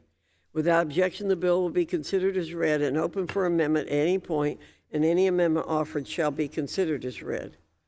Does anyone seek to be recognized? Mr. Williams, for what purpose do you seek recognition? Madam Chairwoman, I have an amendment at the desk. Titled ANS_001. The clerk shall designate the amendment in the nature of a substitute. Amendment in the nature of a substitute to H.R. 7683 offered by Mr. Williams of New York. Identifier ANS_001. Without objection, the amendment shall be considered original text for purposes of further amendment. The amendment in the nature of a substitute has already been distributed. I now recognize Congressman Williams for 5 minutes to explain the amendment in the nature of a substitute. Thank you, Madam Chairwoman. I would like to offer an amendment in the nature of a substitute for H.R. 7683. My Respecting the First Amendment on Campus Act. It is an amendment ANS_001. H.R. 7683 would ensure that colleges and universities are fulfilling their First Amendment obligations by making free speech on campus a condition of receiving Title IV funding under the Higher Education Act. Free speech is under attack at our colleges and universities. That is difficult for me to acknowledge. College campuses have become a breeding ground for illiberal thought, where we've seen shout-outs, shout-downs, cancellations, doxing, disciplinary action, and even physical violence in reaction to speech dissenting from left-wing orthodoxy. Institutions are leveraging taxpayers' dollars to fan these flames of illiberalism, intolerance, and radical ideology. These are echoes of the Cultural Revolution that history will teach us tore apart China under Chairman Mao. But today, for too many universities, censorship is permitted, encouraged even, as long as it's done under the guise of supporting diversity, equity, and inclusion, or DEI. The forced commitment to DEI has been rampant on college campuses, often at the expense of free expression and discourse. Political litmus tests in admissions and in hiring practices penalize applicants for not conforming or committing to the correct beliefs of the day. If an applicant is able to submit a DEI statement that meets the standards of an institution and thus passes the political litmus test, he or she is often subject to the whims of DEI thought police administrators who use the cynical and Orwellian bludgeons of harm reduction and safety to enforce their ideological wills. Meanwhile, in certain public colleges and universities, these DEI officers are bankrolled with salaries as high as $300,000. Today, many students who are silenced feel like there is no hope. This committee is standing up for them. By passing the Respecting the First Amendment on Campus Act and offering true commitment to diversity of thought, we can uphold Americans' constitutional rights, even on college campuses, and help to restore decency on campus. Specifically, this bill affirms the First Amendment protections public campuses must provide by making them a condition of receiving Title IV funds under the HEA. This ensures students are educated on their First Amendment rights. It safeguards the freedoms of association and religion on campus, which are now under attack. It prohibits institutions from forcing students, faculty, or applicants to take political litmus tests and requires all institutions to disclose annually their First Amendment policies. The First Amendment is non-negotiable. It was established precisely to protect speech critical of the government or of the established ideological orthodoxy of the time. This legislation ensures post-secondary students are taught in an environment that upholds the First Amendment as they become responsible citizens of American society. And I will close by just bringing up the teaching of Alexander Solzhenitsyn and the experience in Soviet Russia following the revolution under Lenin and under Stalin that went after exactly these kinds of rules and conformity of thought with the full force of institutions. This is exactly why we're standing up and why this amendment matters today. Madam Chairwoman, I yield back. Thank the gentleman. I recognize Ranking Member Scott for his 5 minutes. Thank you, Mr. Chair. Mr. Chair, the First Amendment protects some of the most deeply cherished rights we have as Americans. The ANS and the underlying bill attempt to essentially codify the First Amendment here, but only as it relates to public colleges that participate in Title IV funding, and so this is totally unnecessary. Any student who currently believes that his First Amendment rights are being violated can already bring a federal case against a public college or university. And students have been doing so for over 200 years. And precedent and case law has been carefully defined and determined about how First Amendment is to be interpreted and enforced in those situations. That includes precedents that specifically talk about the unique nature of colleges and universities as public entities that both must uphold constitutional rights and provide students with a safe learning environment that entitles them to be protected from a hostile environment, and so that any entity that receives federal assistance is subject to those kinds of limitations. The court rules in favor of the student, the school must stop its actions. But with this bill today, the majority would have us throw out those centuries of case law and replace it with a hastily drafted statute that, according to one press release, purports to, quote, remove barriers that limit constitutional rights. Now, Madam Chair, a statute cannot remove barriers that limit constitutional rights any more than a statute can limit constitutional rights. What the bill actually does is make public colleges and universities who could be acting in good faith, attempting to protect the safety and security of everyone present on their campus, subject to monetary judgments and potential loss of Title IV aid. In so doing, the proponents of limited government are micromanaging how colleges and universities handle their internal process of governance. So under the proposed bill, if a student wants to form a chapter of the Proud Boys on campus and couldn't find a faculty sponsor, the school would have to provide them with a pathway to become an official organization or be subject to losing Title IV aid. Now, if that now recognized Proud Boys student organization group wanted to receive a portion of the student activity fee funding to conduct their activities, the school would have to provide that funding, or subject themselves to a lawsuit that could end up with them losing Title IV aid. And if the Proud Boys wanted to bring one of their national leaders to campus in an act that safety and security officials determined could result in a tremendous pushback and counter-protest, if they factored that into the consideration of what size security fee to charge, that could potentially jeopardize their Title IV aid in addition. Aside from being essentially an affirmative action plan for Proud Boys, the bill will have the serious implications of how schools deal with freedom of speech on campus. By requiring schools to allow all individuals unfettered free speech rights anywhere that is generally accessible, we will limit the ability to protect the use of property on the campus community and make it likely that institutions will become greater targets by outsiders who seek to disrupt learning environments. While the bill may envision ensuring free debate on campus, public institutions own and maintain an incredible diversity of property that includes hospitals, athletic fields, parking lots, residence halls, even forests, many of which are, quote, generally accessible. Public land-grant institutions have extensive services and land often owned by the school that is also generally accessible.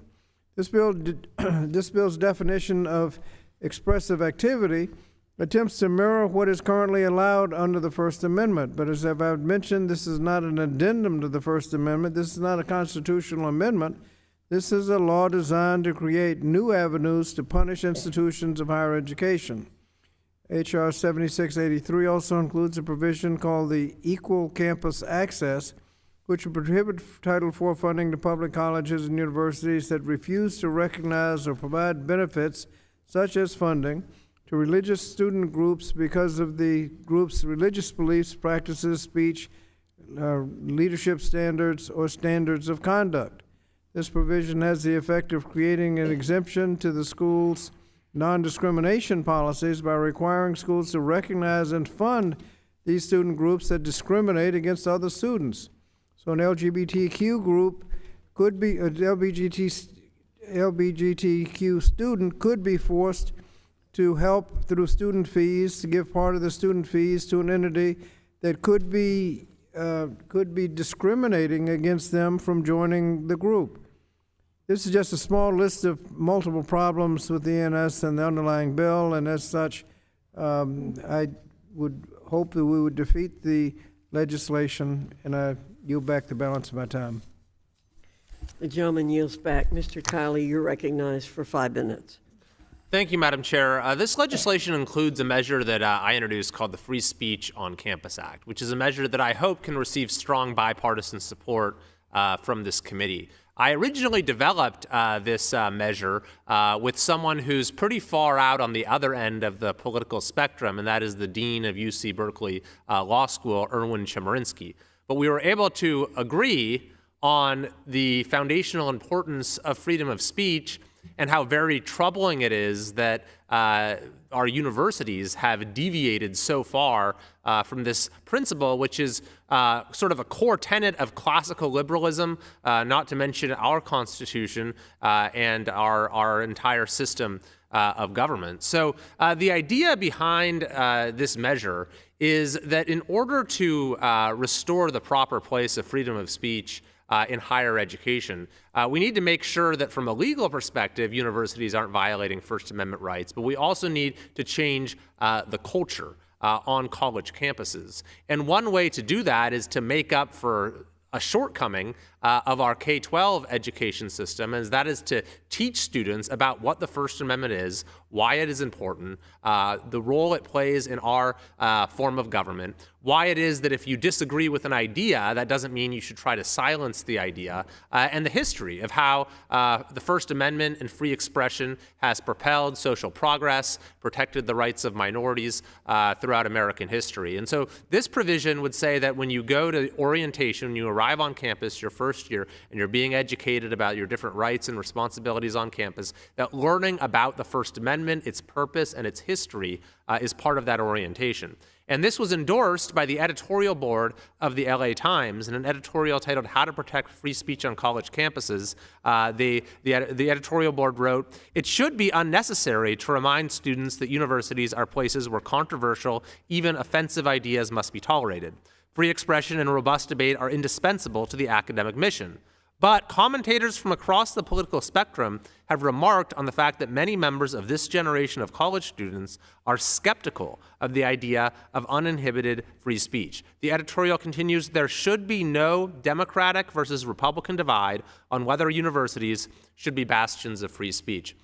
So I would encourage support for this proposal. We might disagree, often fiercely, about different ideas on different topics, but we should be able to agree on the value of ideas themselves, especially at the place where they're most vital, and that is our institutions of higher learning. Thank you, and I yield back to the chair. Mr. Kiley yields back. Ms. Bonamici, you're recognized for 5 minutes. Thank you, Madam Chair. I move to strike the last word. You're recognized. Thank you. I certainly support free speech, including free speech on college campuses, but I oppose this legislation. I align myself with Ranking Member Scott's concerns. Earlier this week, I spoke with several college presidents and higher education leaders in Oregon. We had a good conversation about the challenges and opportunities in higher education. How many of them asked for a 32-page bill that's ostensibly about free speech rights, but is in fact micromanaging institutions by adding a complicated compliance regime and continuing the attack on diversity, equity, and inclusion? Not one. What did they want? More funding for Pell Grants, work-study reform, policies that make higher education more affordable, especially for first-generation and low-income students. I'm especially concerned about the section in this bill that states that public and private institutions of higher education should adopt some version of the Chicago principles. Those principles may work for Chicago, but we should not push this top-down on all institutions. In fact, this bill would actually insert more politics into higher education, and it risks losing important Title IV-A resources, which would harm students most in need. Now, I know Mr. Kiley has left, but I respect Dean Chemerinsky, and I also support civics education. But I have to say that this bill is the wrong approach. I urge opposition, and I yield back the balance of my time. Gentlewoman yields back. Ms. Houchin, you're recognized for 5 minutes. Thank you, Madam Chair. I want to speak in favor of the amendment in the nature of a substitute for H.R. 7683, respecting the First Amendment on College Campus Act, which includes my Students' Bill of Rights legislation aimed at safeguarding the fundamental right to free speech on college campuses nationwide. And it addresses the erosion of the First Amendment rights faced by students by ensuring all voices are represented in the academic community. Included in this text are my provisions on ensuring that alternative options for a group's recognition are available. Unfortunately, on many of our college campuses, conservative groups are sometimes not able to organize for lack of a sponsor on campus. In these cases, students should be able to name a sponsor to work with the university leadership, allowing them to organize and meet. In addition, the legislation mandates that institutions publicly disclose their process for distributing funding to student clubs. Unfortunately, while schools collect student fees, they don't always fairly distribute these fees to student programs in an ideologically balanced way. Similarly, groups shouldn't be charged higher security fees necessarily simply based on ideology. As such, the bill requires institutions to publicly disclose their security fee structure and charge security fees in a viewpoint-neutral manner when possible. Finally, the bill mandates that institutions disclose their policies regarding protections for campus speakers and implements disciplinary measures for students who threaten speaker safety. I want to thank the Alliance Defending Freedom, the America First Policy Institute, Heritage Action, and the Foundation for Individual Rights in Education for endorsing the Students' Bill of Rights. I'd also like to thank Senator Ernst for agreeing to introduce the Senate version of the Students' Bill of Rights in the coming weeks. Sometimes my colleagues on the other side of the aisle tend to use the most extreme examples as if they are the norm to try to hide the efforts of the extreme left to censor and silence conservative speech. This ignores the many conservative students who only wish to have a group of like-minded students to promote and pursue their values without being silenced or prohibited from free expression. And that should go both ways.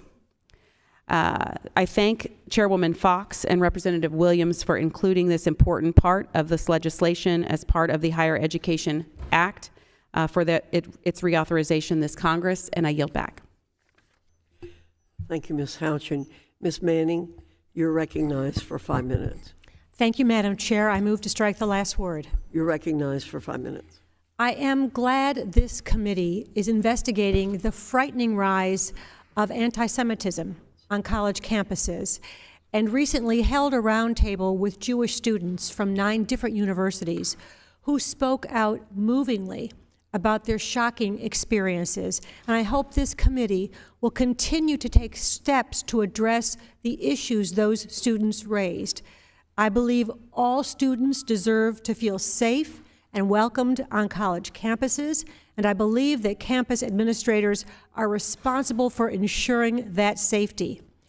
However, the majority now brings us the Respecting the First Amendment on Campus Act, and there are myriad issues with this bill, which my colleagues and I have and will continue to raise, but I want to talk on a few. I'll start with the bill's sense of Congress, in which it calls for the adoption of the Chicago principles of free speech, by which colleges and universities call for the free expression of ideas, which of course is important, but the principles go on to say that institutions should not take clear positions on issues in the name of promoting free speech. So how can we promote that while at the same time, just months ago, we were grilling the professors of Penn and Harvard and MIT about their institutions' failure to condemn Hamas and condemn the use of the phrase "from the river to the sea"? We all expressed concerns about how long it took Harvard to clearly condemn Hamas, as we should have. So how can we demand universities take a stand against the hateful, humiliating, isolating anti-Semitism that we condemned, while also considering legislation that would prevent them from doing so? This bill, I'm afraid, could actually protect the kind of extreme hate speech and rhetoric that we condemned at that now infamous hearing. For example, as written, the bill could prevent a college from suspending a neo-Nazi club on campus or a chapter of Students for Justice in Palestine which openly offers support for Hamas. This bill could allow schools to recognize the club, providing them funding, and appoint a school-sanctioned faculty advisor, legitimizing their hate speech. Finally, this bill creates more administrative bureaucracy in all the wrong places. While my colleagues on this committee have frequently discussed administrative bloat in colleges, this bill creates more bureaucracy, from requiring the creation of several sets of new guidelines to the development of educational programming on free speech. Meanwhile, many students continue to be unaware of their rights under Title VI of the Civil Rights Act. That is exactly what we should be highlighting for students at their orientation. All in all, I'm disappointed that this committee is not doing more to act on the disturbing stories that we have heard from students across the country about the real problems they're facing on campuses. After the hearing that we had, blasting colleges for failing to act to protect students against the normalization of hateful language that isolates, humiliates, and demeans Jewish students, I'm baffled about why we're considering a ham-handed bill that would prevent schools from taking the very actions we excoriated them for failing to take. Thank you, and I yield back. The gentlewoman yields back. Mr. Walberg, you're recognized for 5 minutes. Thank you, Madam Chairwoman. I rise in support of H.R. 7683, the Respecting the First Amendment on Campus Act, and to uphold Americans' constitutional liberties for college students and faculty. Free speech is under attack at colleges and universities. Shoutdowns, disciplinary action, and even physical violence in reaction to speech are pervasive on college campuses. Students and faculty should never fear for their safety and livelihoods for expressing differing opinions. If we're to remain a tolerant society, accepting of diversity of ideas, then colleges need to remain an open arena for thoughtful debate, discussion, and most importantly, faith. That is why I'm particularly pleased that the bill contains text from my bill, the Equal Campus Access Act, which would clarify that no funds shall be made available to a public institution that denies a religious student group any right similarly afforded to other organizations because of the religious group's beliefs, practices, or leadership standards. Over the past few years, we've seen a concerning increase of incidents on college campuses where religious student organizations have lost rights, benefits, and privileges due to faith-based practices. These incidents led to the Trump administration to issue its free inquiry on college campus rule to protect student religious organizations' rights to exercise their religious beliefs.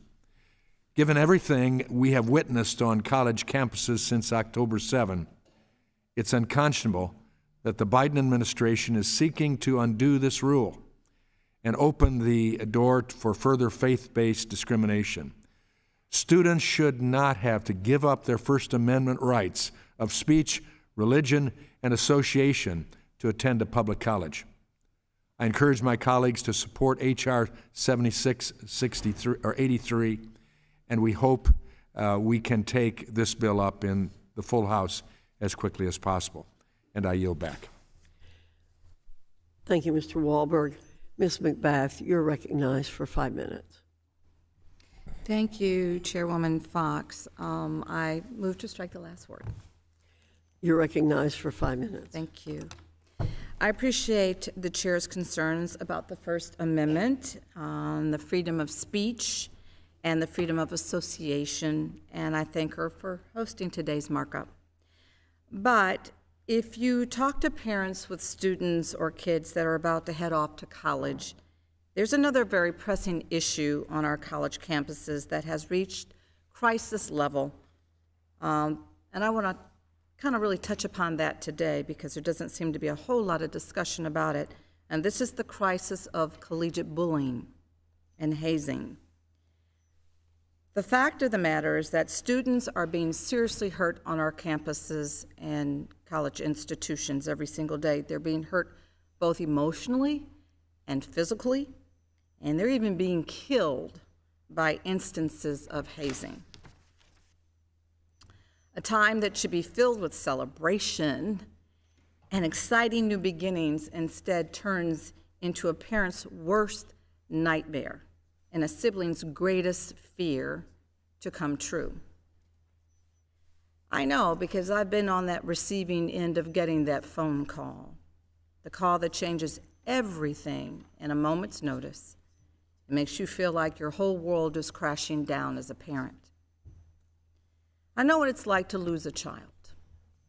I lost my son, Jordan, so I know the pain of not being able to see my son attend a college campus or being able to attend his college graduation or even being able to walk him down the aisle for his wedding. It's what drives me every single day here in Congress and before this committee on behalf of the many incredible families that I've had the pleasure of fighting for and fighting alongside on this very important issue during my time here in Congress. Families like the DeVerselis, who lost their son, Gary, lost him in 2007 to hazing, or Steve and Ray Ann Groover, who lost Max, or the Piazzas and their son, Tim. These tragedies have ripped these families apart. Ripped them apart in my district in Georgia, and I know it's also impacted many of the members in this room who've also had these kinds of tragedies with their own constituencies as well. So I appreciate all the work that we've done on this issue and the support that's been provided by fellow committee members for these very bipartisan efforts. But we simply cannot continue to wait while students suffer. How many more students are we going to lose to hazing? And how long are we going to continue to turn a blind eye to hazing? The price of inaction is simply too high. We talk about what's happening on our college campuses. What even happened just recently in Georgia to a young student.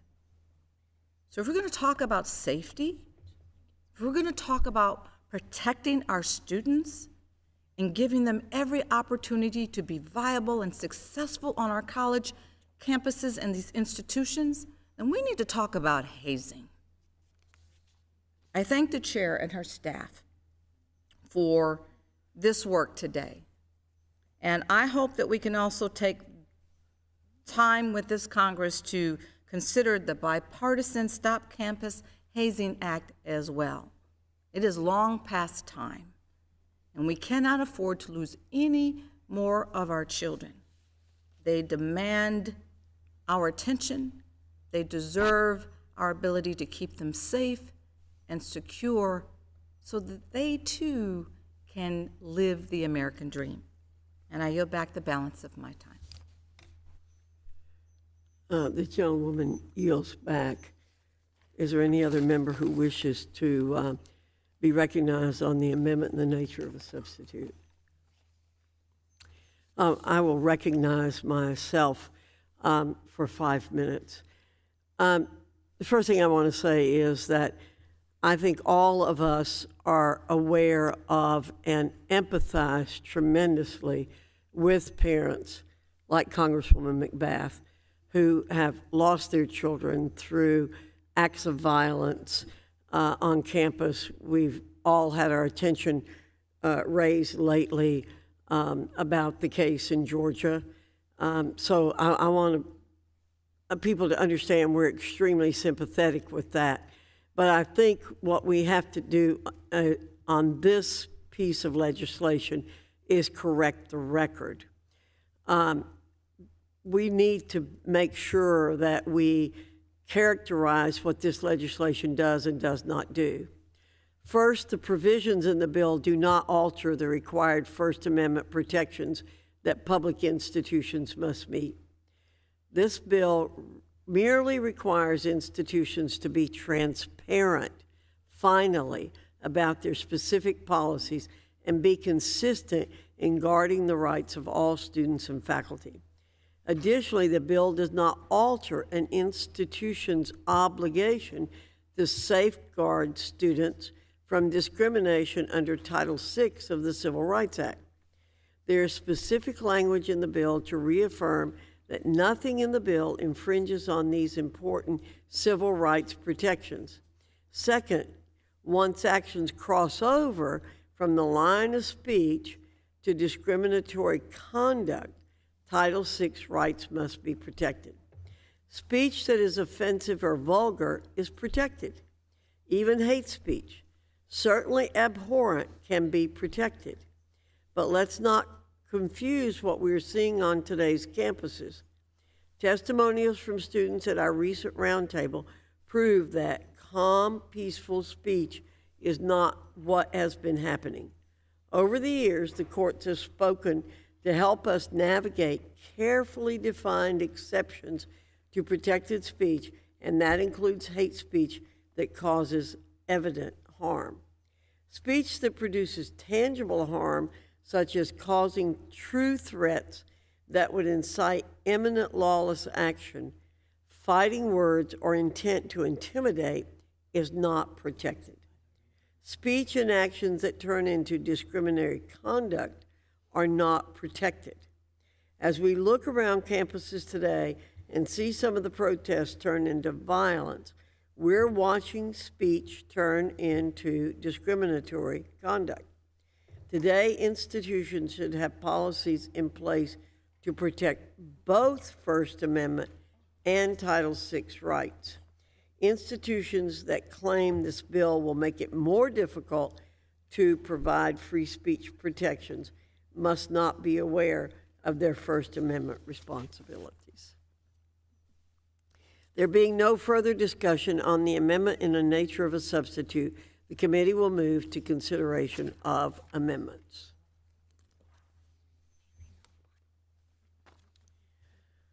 For what purpose does the gentlewoman from North Carolina seek recognition? Madam Chair, I have an amendment at the desk. The clerk will report the amendment. Amendment to the amendment in the nature of a substitute to H.R. 7683 offered by Ms. Manning of North Carolina, identifier MANN_001.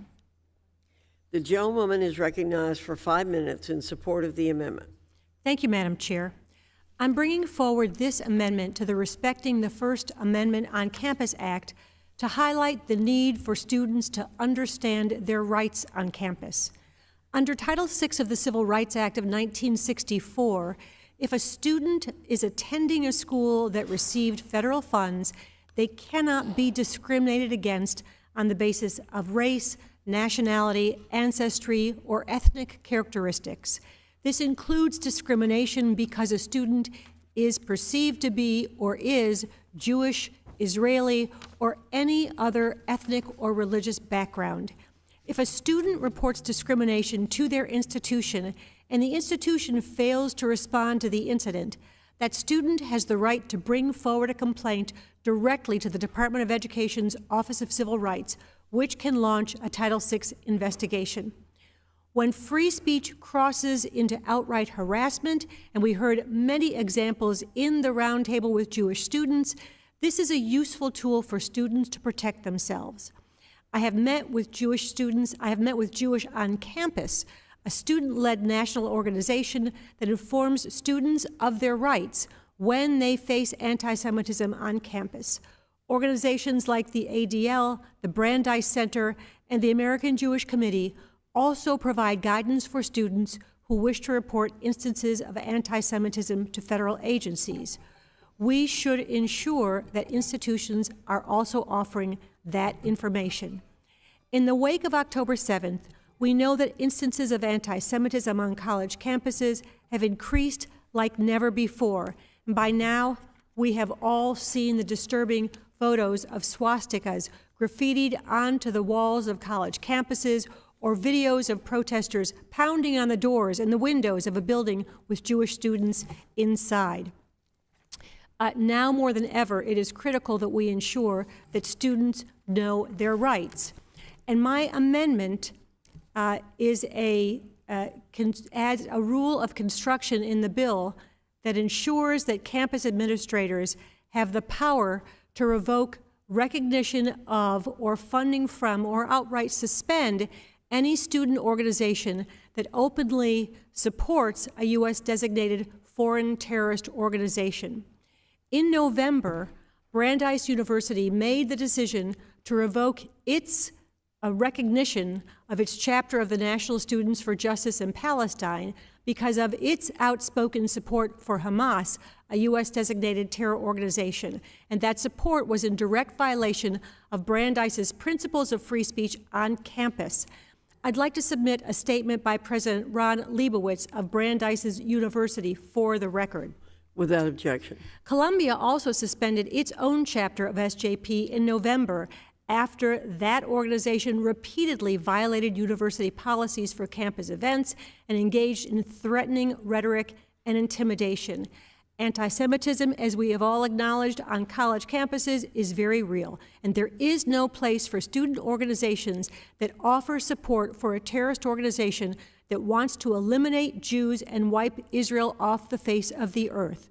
We should all agree that supporting terrorism is a bridge too far, and this amendment would add that limited exception to the bill. Without this common sense amendment, the bill could potentially prevent colleges and universities like Brandeis, Columbia, and GW from taking action against their student groups that support terrorists and intimidate and harass Jewish students on their campuses.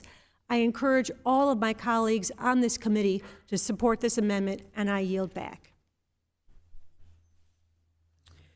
I thank the gentlewoman from North Carolina for offering her amendment.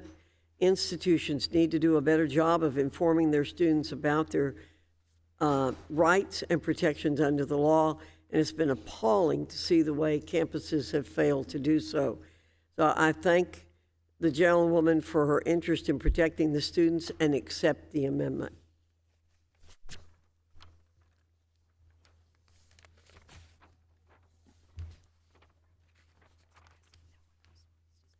Does anyone else seek recognition on the amendment?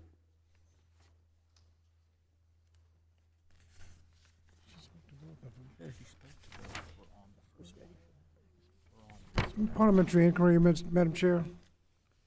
How many amendments did the gentlelady from North Carolina introduce? I'm sorry. This is Manning underscore 001.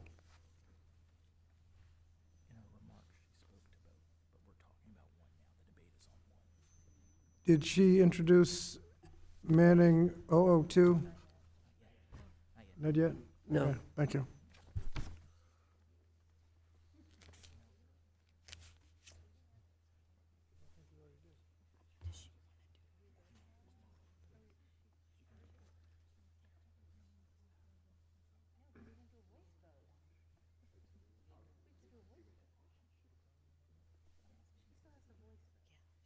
You want to do it? Yeah, you want a voice vote on the amendment? Did we- 101. The one we just did, Okay. it was accepted. Here we go. All right. Okay. Is there further debate on the amendment? If not, the question is on the amendment by the gentlewoman from North Carolina. All in favor say aye. Aye.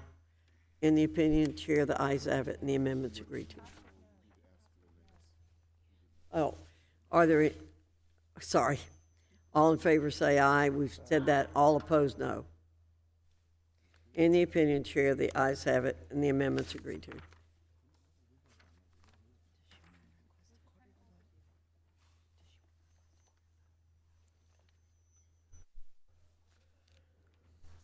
For what purpose does the gentlewoman from North Carolina seek to be recognized?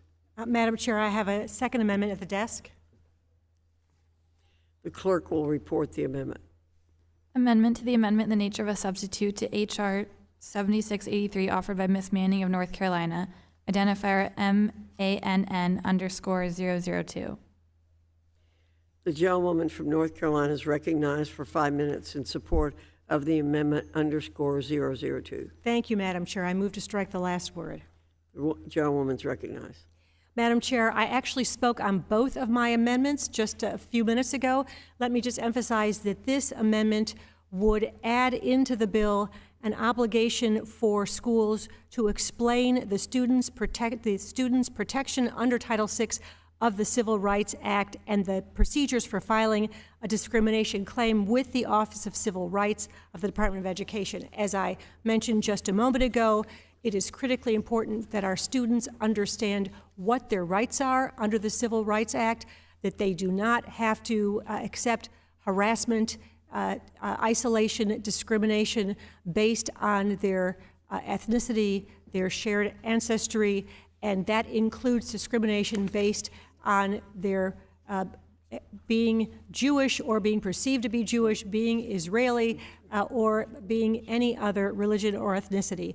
So I offer this amendment because I think it's a necessary step in making sure that our students are able to access the protection they need. I urge all of my colleagues to vote in favor of this amendment, and with that, I yield back. Does anyone else seek recognition on the amendment? And I recognize myself. I'd like to thank the gentlelady from North Carolina for offering her amendment. I agree that institutions need to take appropriate action when student organizations use speech that is not protected under the First Amendment to harm and intimidate others. No student organization should provide material support to foreign terrorist organizations. I thank the gentlewoman and I'm happy to support the amendment. I yield back. Does anyone else seek recognition on the amendment? Wait a minute. Okay. All right. If there's no further debate, the questions on the amendment by the gentlewoman from North Carolina _002. All in favor say aye. Aye. All opposed, no. In the opinion, chair, the ayes have it, and the amendment is agreed to. Pardon me. Debate has concluded. And the committee will be shortly in recess. The committee will reconvene for purposes of the recorded votes that were requested and postponed.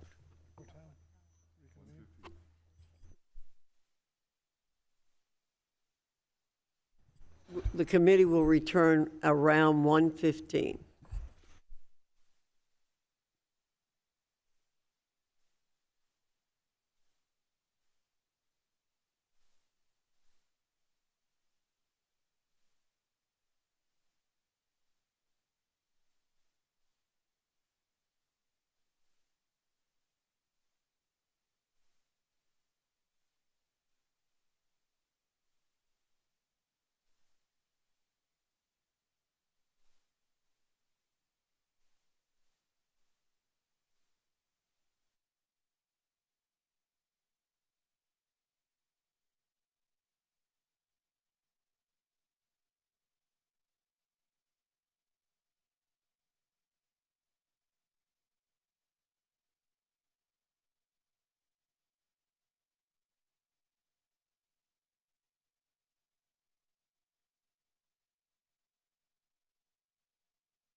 The committee will come to order.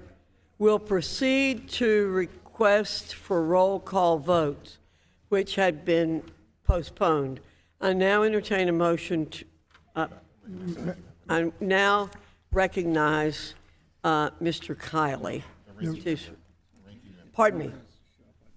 Madam Chair, we voice voted H.J. Res. 116, and I requested a recorded vote. That technically wasn't the motion to report, so I'd like to withdraw my request for recorded vote and reserve the right to ask for a recorded vote when the motion to report is made. Without objection, the request is withdrawn. The right to request a recorded vote on the motion to report the resolution is preserved.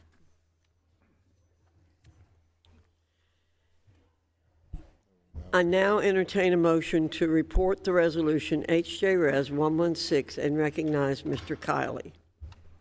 I move the Committee on Education and the Workforce report the resolution H.J. Res. 116 to the House of Representatives, and with the recommendation that the resolution be agreed to and the resolution do pass. The question now occurs on reporting H.J. Res. 116 to the House with a favorable recommendation. All in favor say aye. Aye. All opposed, no. No. In the opinion of the chair, the ayes have it and the motion is agreed to. Mr. Scott requests a recorded vote.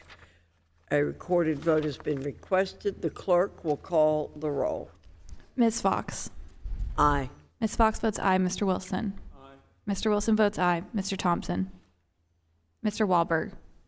Aye. Mr. Wahlberg votes aye. Mr. Grothman. Mr. Grothman votes aye. Ms. Stefanik.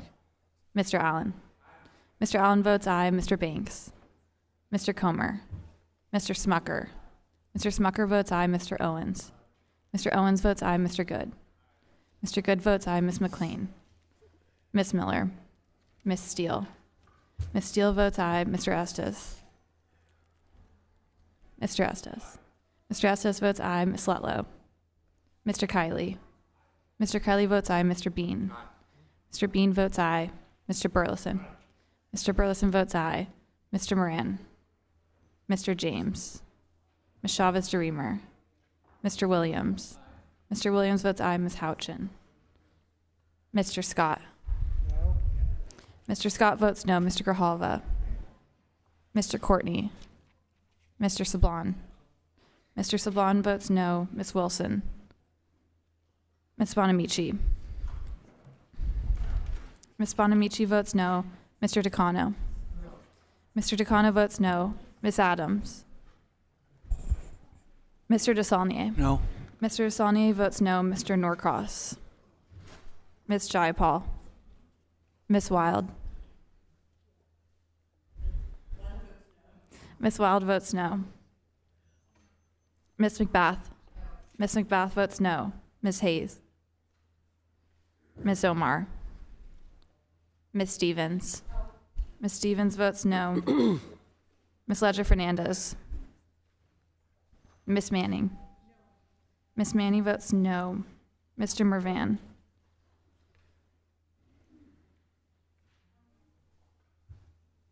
Mr. Bowman.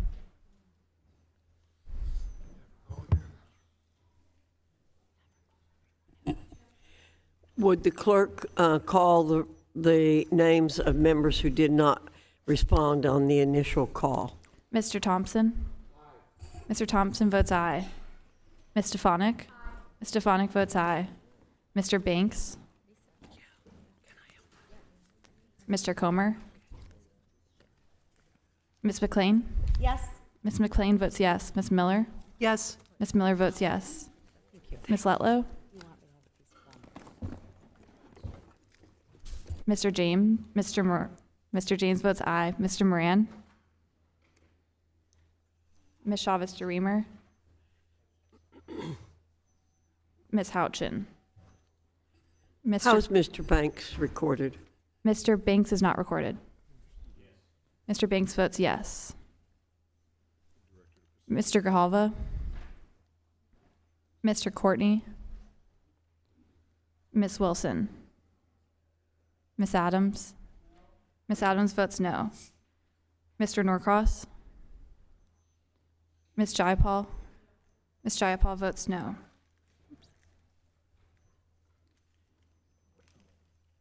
Ms. Hayes? Ms. Omar? Ms. Omar votes no. Ms. Ledger-Fernandez? Mr. Mervan? Mr. Bowman?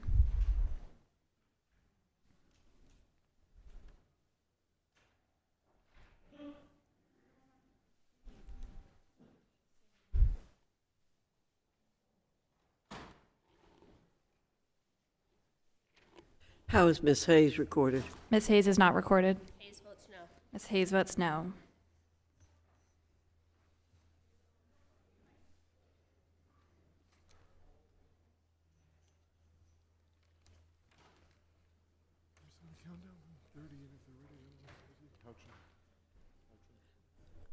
How is Ms. Houchin recorded? Ms. Houchin is not recorded.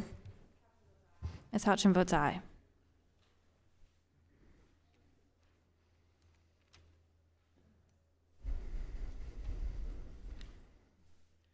The clerk will report the tally.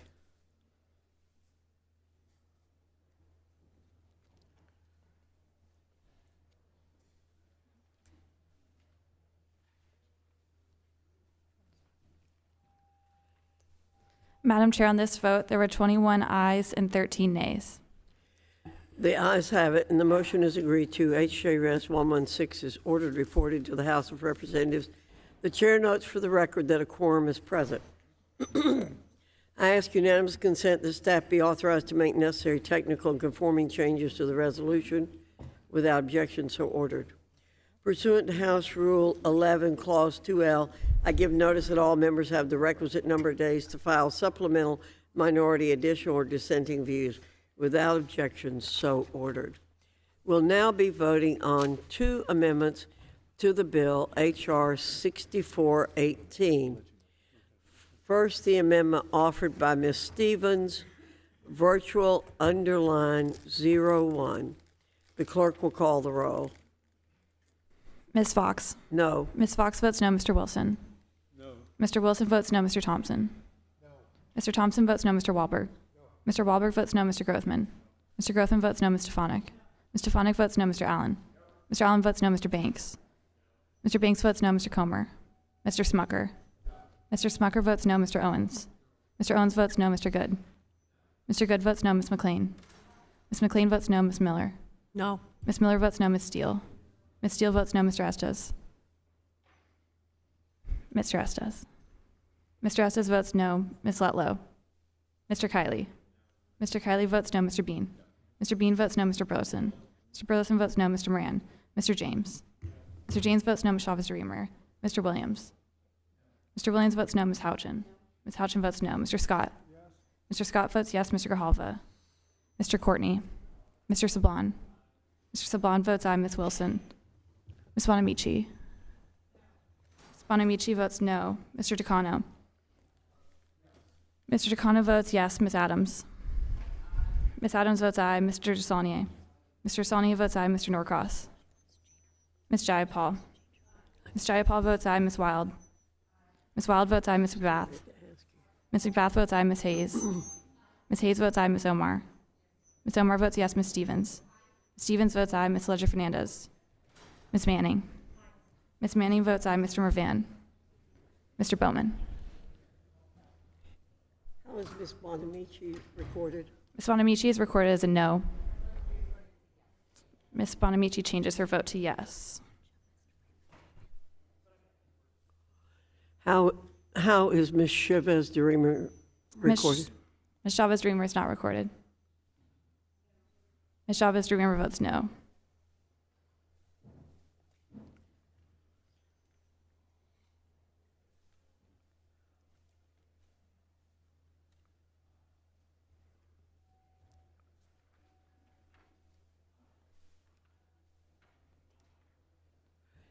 The clerk will report the tally. Madam Chair, on this vote, there are 22 ayes and 22 nays and 13 yeas. The amendment is not adopted. We will now vote on the amendment offered by Mr. Scott, ASSUR_01. Ms. Fox. The clerk, I vote no. Ms. Fox votes no. Mr. Wilson.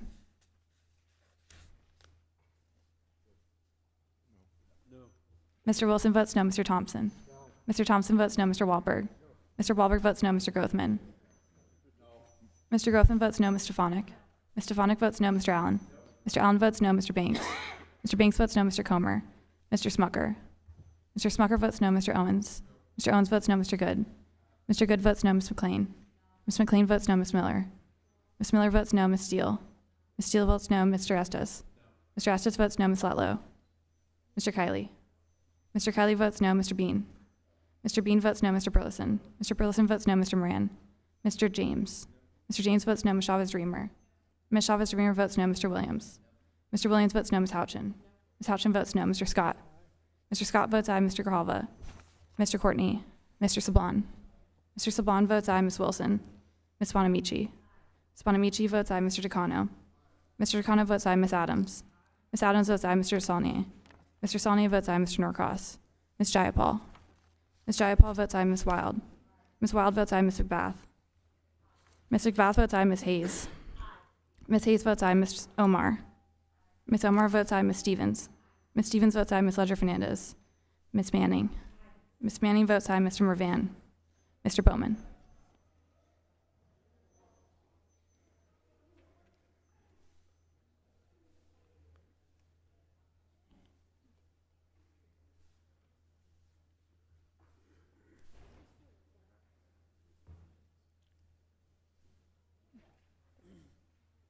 The clerk will report the tally. Madam Chair, on this vote, there are 13 ayes and 22 nays. The amendment is not adopted. We will now be voting on the amendment in the nature of a substitute to H.R. 6418. All in favor say aye. Aye. All opposed, no. In the opinion of the chair, the ayes have it, and the amendment in the nature of a substitute is agreed to. I now entertain a motion to report the bill H.R. 6418 as amended and recognize Ms. Letlow. I now recognize Mr. Wilson. I move the Committee on Education and Workforce report the bill H.R. 6418 to the House of Representatives with an amendment in the nature of a substitute and with the recommendation that the amendment be agreed to and the bill as amended do pass. The question now occurs on reporting H.R. 6418 as amended to the House with a favorable recommendation. All in favor say aye. Aye. All opposed, no. In the opinion of the chair, the ayes have it, and the motion is agreed to. Mr. Scott requests a recorded vote. A recorded vote has been requested. The clerk will call the roll. Ms. Fox. Aye. Ms. Fox votes aye. Mr. Wilson. Aye. Mr. Wilson votes aye. Mr. Thompson. Mr. Thompson votes aye. Mr. Wahlberg. Mr. Wahlberg votes aye. Mr. Grothman. Mr. Grothman votes aye. Ms. Stefanik. Ms. Stefanik votes aye. Mr. Allen. Mr. Allen votes aye. Mr. Banks. Mr. Banks votes yes. Mr. Comer. Mr. Smucker. Mr. Smucker votes yes. Mr. Owens. Mr. Owens votes aye. Mr. Good. Mr. Good votes aye. Ms. McLean. Ms. McLean votes aye. Ms. Miller.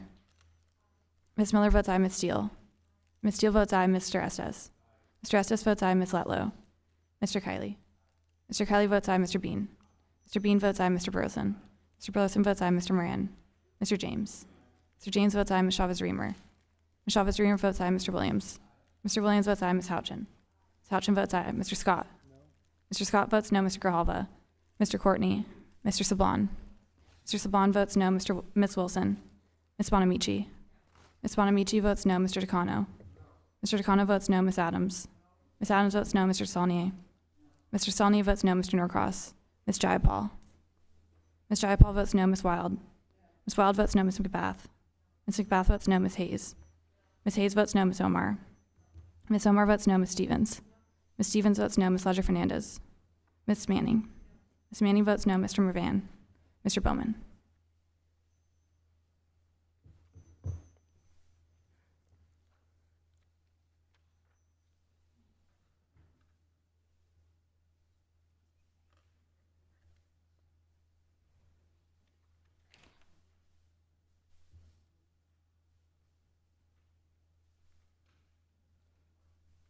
The clerk will report the tally. Madam Chair, on this vote, there are 22 ayes and 13 nays. The ayes have it, and the motion is agreed to. H.R. 6418 is ordered reported to the House of Representatives. The chair notes for the record that a quorum is present. I ask unanimous consent that staff be authorized to make necessary technical and conforming changes to the bill as amended. Without objection, so ordered. Pursuant to House Rule 11, Clause 2L, I give notice that all members have the requisite number of days to file supplemental, minority, additional, or dissenting views.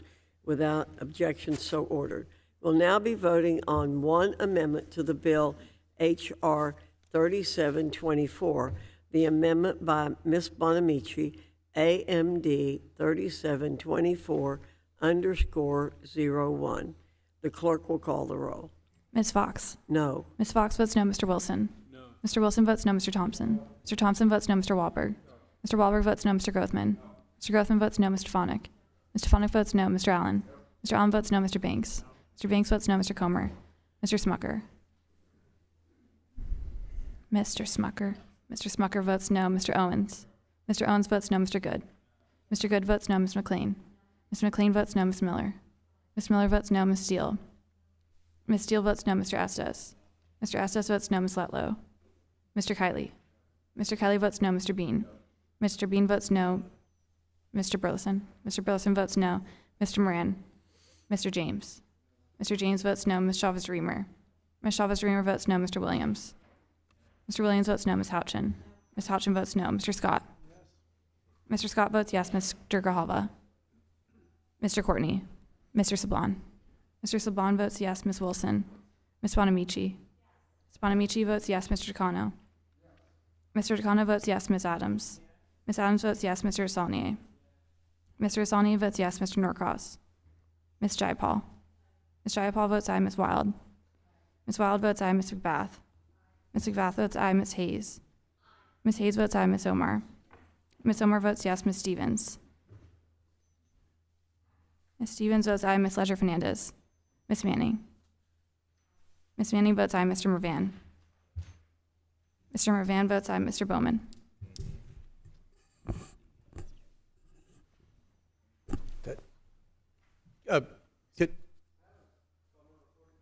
Mr. Comer is not recorded. Mr. Comer votes no.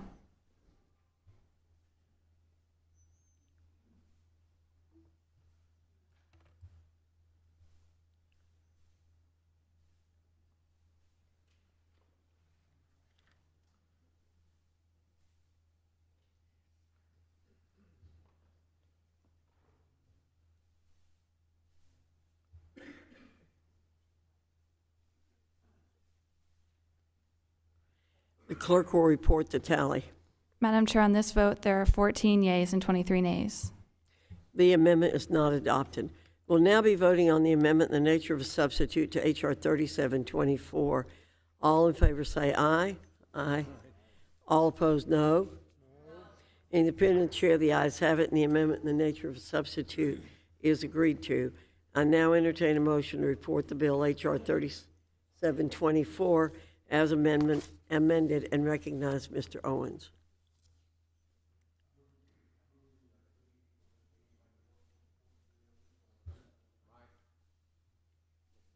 Right here. Here, I got it. Oh, sorry. I move the Committee on Education and Workforce support the bill H.R. 3724 to the House of Representatives with amendment in the nature of a substitute and with the recommendation that the amendment be agreed to and the bill be amended do pass. The question now occurs on reporting H.R. 3724 as amended to the House with a favorable recommendation. All in favor say aye. Aye. All opposed, no. In the opinion of the chair, the ayes have it, and the motion is agreed to.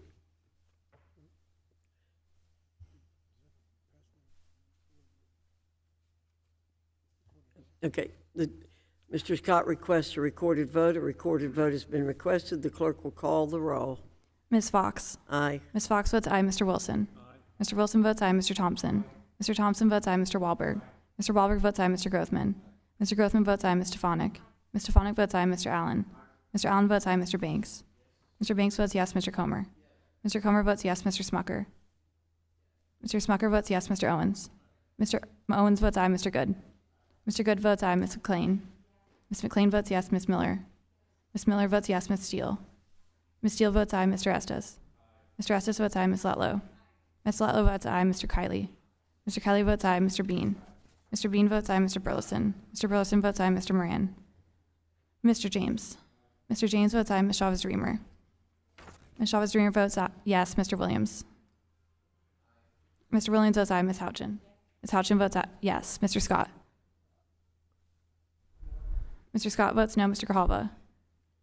Mr. Courtney. Mr. Sablon. Mr. Sablon votes no. Ms. Wilson. Ms. Bonamici. Ms. Bonamici votes no. Mr. Takano. Mr. Takano votes no. Ms. Adams. Ms. Adams votes no. Mr. Saunier. Mr. Saunier votes no. Mr. Norcross. Ms. Jayapal. Ms. Jayapal votes no. Ms. Wild. Ms. Wild votes no. Ms. McBath. Ms. McBath votes no. Ms. Hayes. Ms. Hayes votes no. Ms. Omar. Ms. Omar votes no. Ms. Stevens. Ms. Stevens votes no. Ms. Ledger Fernandez. Ms. Manning. Ms. Manning votes no. Mr. Van. Mr. Van votes no. Mr. Bowman.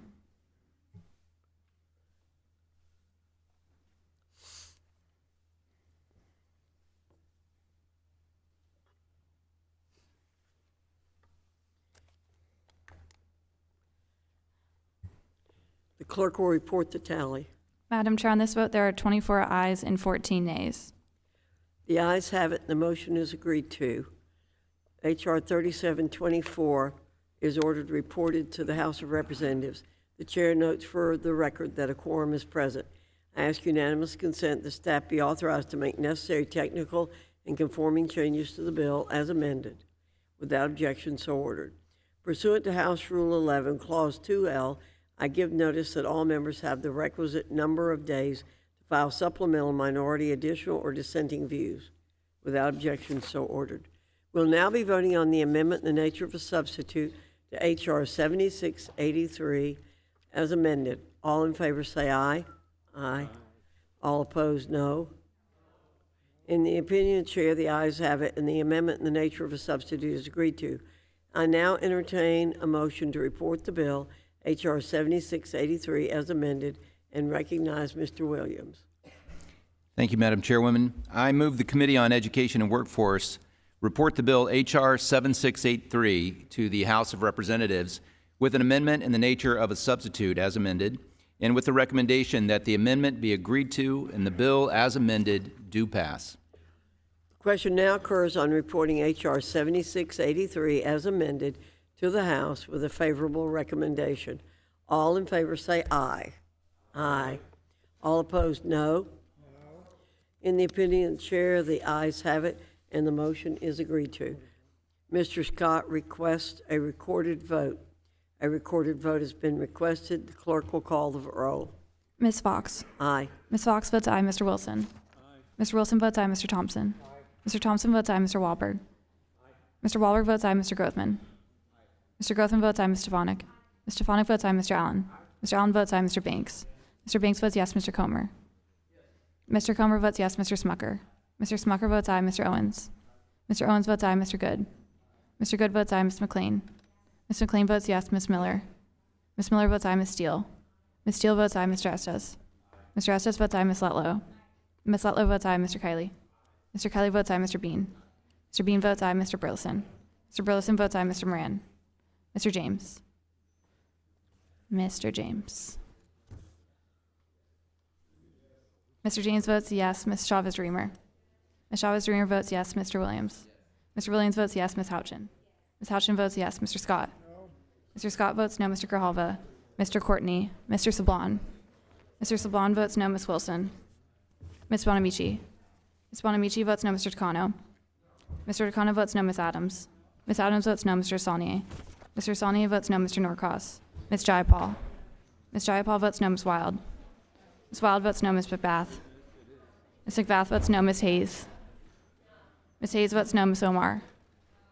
Ms. Omar votes no. Ms. Stevens. Ms. Stevens votes no. Ms. Ledger Fernandez. Ms. Manning.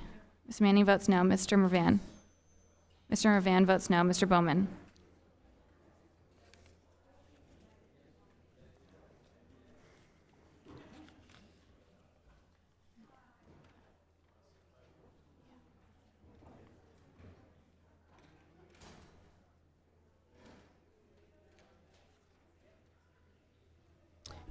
The clerk will report the tally. Madam Chair, on this vote, there are 24 yeas and 14 nays. The ayes have it, and the motion's agreed to. H.R. 7683 is ordered reported to the House of Representatives. The chair notes for the record that a quorum is present. I ask unanimous consent that staff be authorized to make necessary technical and conforming changes to the bill as amended. Without objection, so ordered. Pursuant to House Rule 11, Clause 2L, I give notice that all members have the requisite number of days to file supplemental, minority, additional, or dissenting views. Without objection, so ordered. Without objection, any members who wish to insert materials into the record may do so by submitting them to the committee clerk electronically by the end of the day today. If there's no further business before the committee, without objection, the committee stands adjourned.